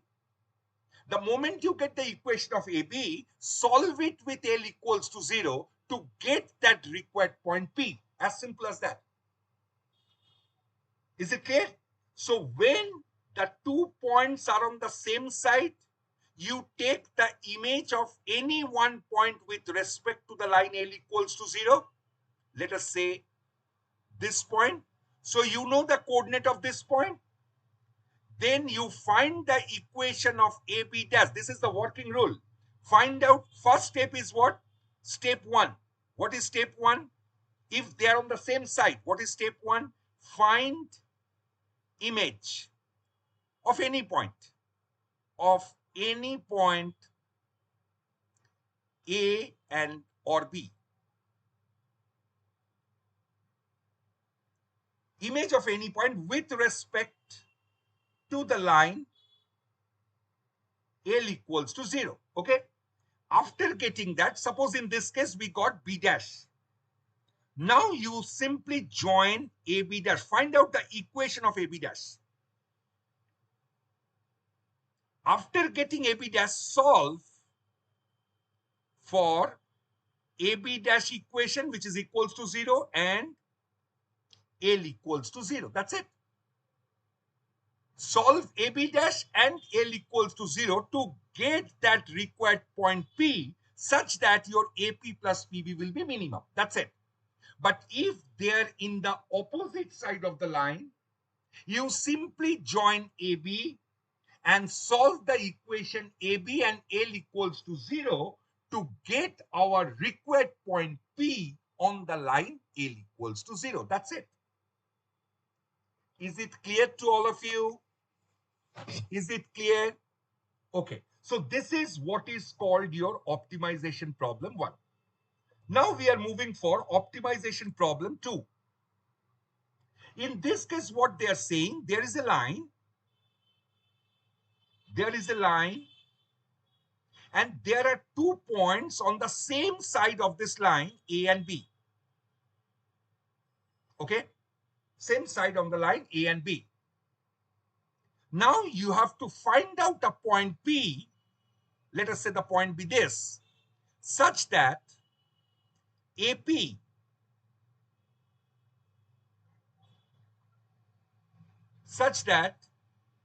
or PA minus PB is maximum. Is it clear or not? Now we have to find out PA minus PB is maximum. Okay? Maximum. How to do that? Let me do one thing. Let me join A and B. Now we are having this triangle APB. Now we know that the difference between two sides is always less than the third side. That is mod of PA minus PB. Why I'm giving a mod sign? Because I don't know which one is higher, which one is greater. So this is always less than the third side AB. Then what is the maximum value of PA minus PB? What is the maximum value? The maximum value is AB. That is PA minus PB, the difference between these two is your AB. So now it no more remains a triangle. Because if it is a triangle, then this condition would have satisfied. But you are saying that it is equals to AB. So it is not satisfying. So this thing will happen when? When P, A, B are collinear. That is, they are lying on the same line. That is, this point P will be on the line AB. If I extend this so that this line is touching this L equals to 0, somewhere at this point, and this point will be your P. This point will be your P. But first of all, we have to check whether this equation is satisfied or not, whether it is satisfying the condition or not. That we have to check. So here we can see that PB is this one, minus PA, PB minus PA, or PA minus PB. Since there is a mod sign, so there is no harm which one I am taking first. So PB minus PA, PB minus PA, it is giving us to what it is giving? It is giving AB. It is giving us AB. So this condition is satisfied. This condition is satisfied. So P will be lying somewhere on the extension of AB, which is cutting the line L equals to 0 at point P. And this is our required point P. So when the 2 points, see now how to do the sum. When you find that these 2 points are on the same side of the line, you simply join AB, and you solve the equation of AB with L equals to 0 to get this point of intersection P. As simple as that. Find out the equation of AB and solve with L equals to 0 to get the point of the required point P. But now suppose if this line are in the opposite end, I mean in the opposite side of the given line. This line is given. Now my 2 points A and B, they're somewhere say here, and let us say it is here. Okay. Now let us say the point B, this point. This is our required point P. We are assuming. So now let me join these 2 points, AP and PB, and let me join AB also. Okay. Now see. Now in this case, look at carefully. In this case, again in the triangle APB, what will happen? In the triangle APB, we can say modulus of PA, the difference between two sides, is always less than the third side AB. Okay. Now, what is the maximum value of this? Maximum value of this will be AB. Now, moment you give an equal sign, there is no triangular inequality. So this is only possible when P, A, B are collinear. That is, P is lying somewhere on the line joining AB. So your P has to be this point, according to this definition. Yes or no, tell me. Now let us check whether this condition is satisfied here or not. PA minus PB, PA minus PB is equals to AB. Is it true? No, it is not true. It is not true. Are you getting my point? So when the 2 points are on the opposite side of this line, then what to do? Then I have to think something else, because this is not going to work for us. So what to do then? Let us check it now.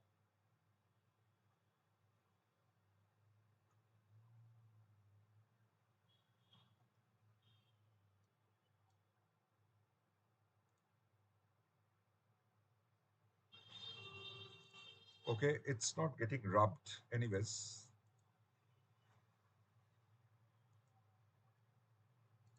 Okay, so what to do now? Just one sec. Let me just clear this picture.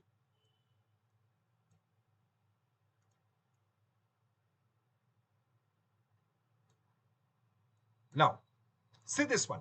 Now the point B is given somewhere here. Now what to do? Because if I join A and B and find out P, that is not going to work in this case that we have already seen. So now what I will do, I will simply find out the image of B over here. Is it clear? Let me just write this point somewhere here. So that will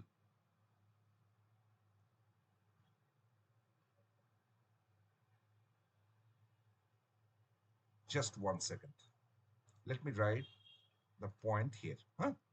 So this is my point A. Now, this is basically my B dash, which is nothing but image of B with respect to the line L equals to 0. Clear? Now, let me join this. Okay. Now, P is somewhere here. I don't know where my P is, but let us say the P is somewhere here.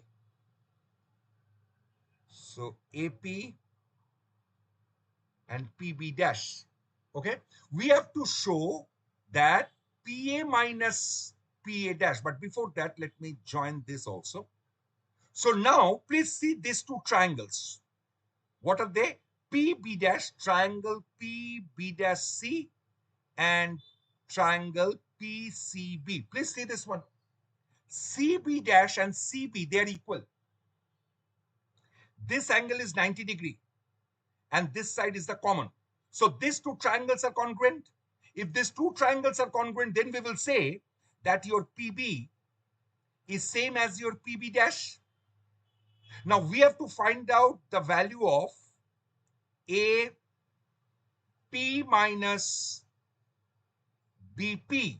You have to find out the maximum value of this, which is same as your AP minus BP is same as your PB dash.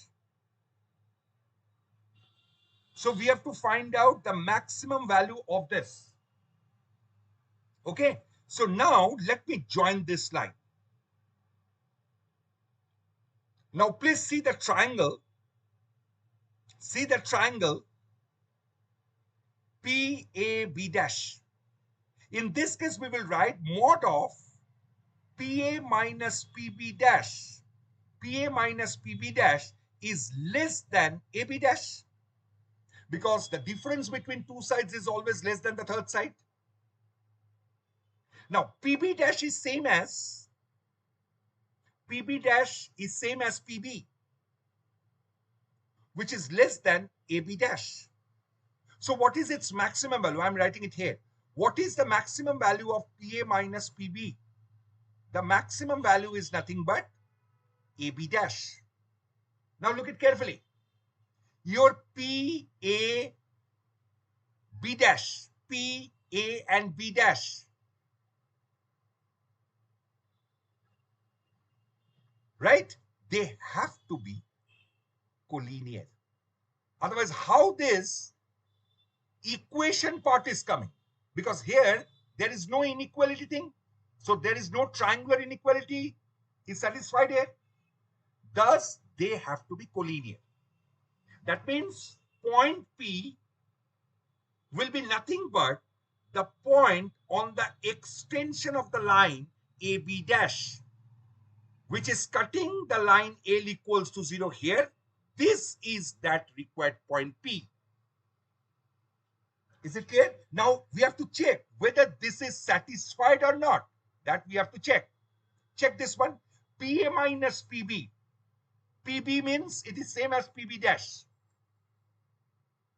So PA minus PB dash. I'm telling you, don't be misguided. It is PA minus PB is same as your PA minus PB dash. Okay, this is equals to AB dash. So now PA minus PB dash. PA is this length, PB dash is this length, which is giving us AB dash. Yes, it is true. Yes, it is true. Clear? So P will be somewhere here. So what we have learned from here? Two things. This is the logic that I have made you understand. I think you have understood this. Otherwise, please rewind this video and check it once again, slowly. You will understand. Now, I'm simply summarizing the thing for optimization problem 2. If the 2 points are on the same side, the working rule I'm telling you, if A and B are on the same side of the line, you simply find out the equation of AB and solve that equation with the given line L equals to 0, you are going to get your point P. That's it. Now, if the points A and B are on the opposite side of the line, you simply find out the image of one point with respect to the line given, and then you find out the equation of, in this case, it was your B, this was your B, you got its image B dash, simply find out the equation of AB dash and solve it with L equals to 0 to get that required point P. When you will do this? When the 2 points A and B are on the opposite side of the line given. And you have to maximize PA minus PB. Is it clear? So this 2 optimization problem you have to remember.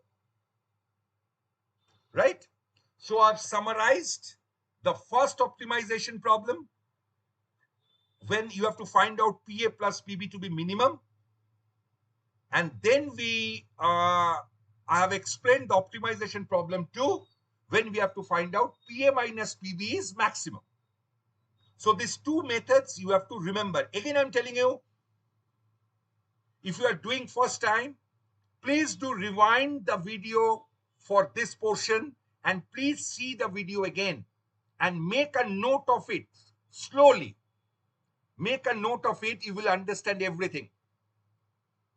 Okay. So now let us come to a problem. See this question which is given to us. They have said that a line is given y equals to x, that is x minus y. What is the line? X minus y is 0. This is the line given. This is my line L equals to 0, right? Now 2 points are given. One is 3, 4. Another is 7, 13. Now, first of all, you have to check whether these 2 points are lying on the same side or on the opposite side of this line. So for that, you simply put 3, 4 in x minus y. If I put 3, 4, we are going to get a negative value. And if I put 7, 13, again we are getting a negative value. It means what? That after putting these 2 points, we are getting the same sign. It means these 2 points are on the same side of this line. This is my A 3, 4 and this is my point B 7, 13. Is it clear? So first step is what? You have to check whether these 2 points are lying on the same side or on the opposite side. Now we have seen that these 2 lines are lying in the same side of this line. These 2 points, okay? Okay, so now what we have to do, since they're on the same side and we have to find out a point P such that PA plus PB is minimum. So what was the working rule? You have to find out the image of this point with respect to this line, x minus y is 0. Let me choose the point B and let me draw its image. This point is my B dash, let us say. Now, what is the coordinate of B dash? We know the shortcut form. It will be what? X minus 7. Here, x minus 7 over 1 equals to y minus 13 over minus 1 equals to minus 2 times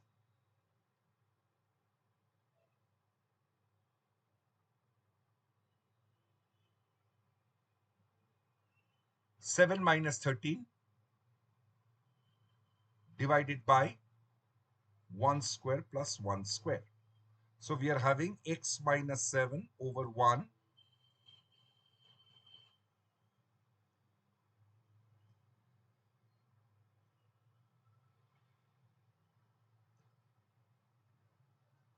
minus 6 by 2. So we are basically having 6, right? So x is coming to 13 and y is coming to 7. So point B dash is nothing but 13 comma 7. Is it clear? So we got the image of B with respect to the line x minus y equals to 0. Now I will find out the equation of AB dash. We have to find out the equation of AB dash. What is the equation? 2-point form.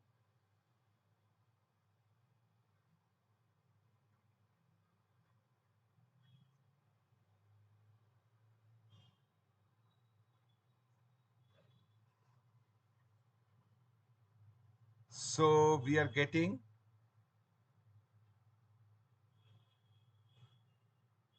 so 3x minus 10y plus 31 is equals to 0. Is it clear? So this is the equation of AB dash. So simply solve x equals to y, that is this line with this line, to get this required point, which is our P. So I will solve y equals to x and 3x minus 10y plus 31 equals to 0. So put y equals to x.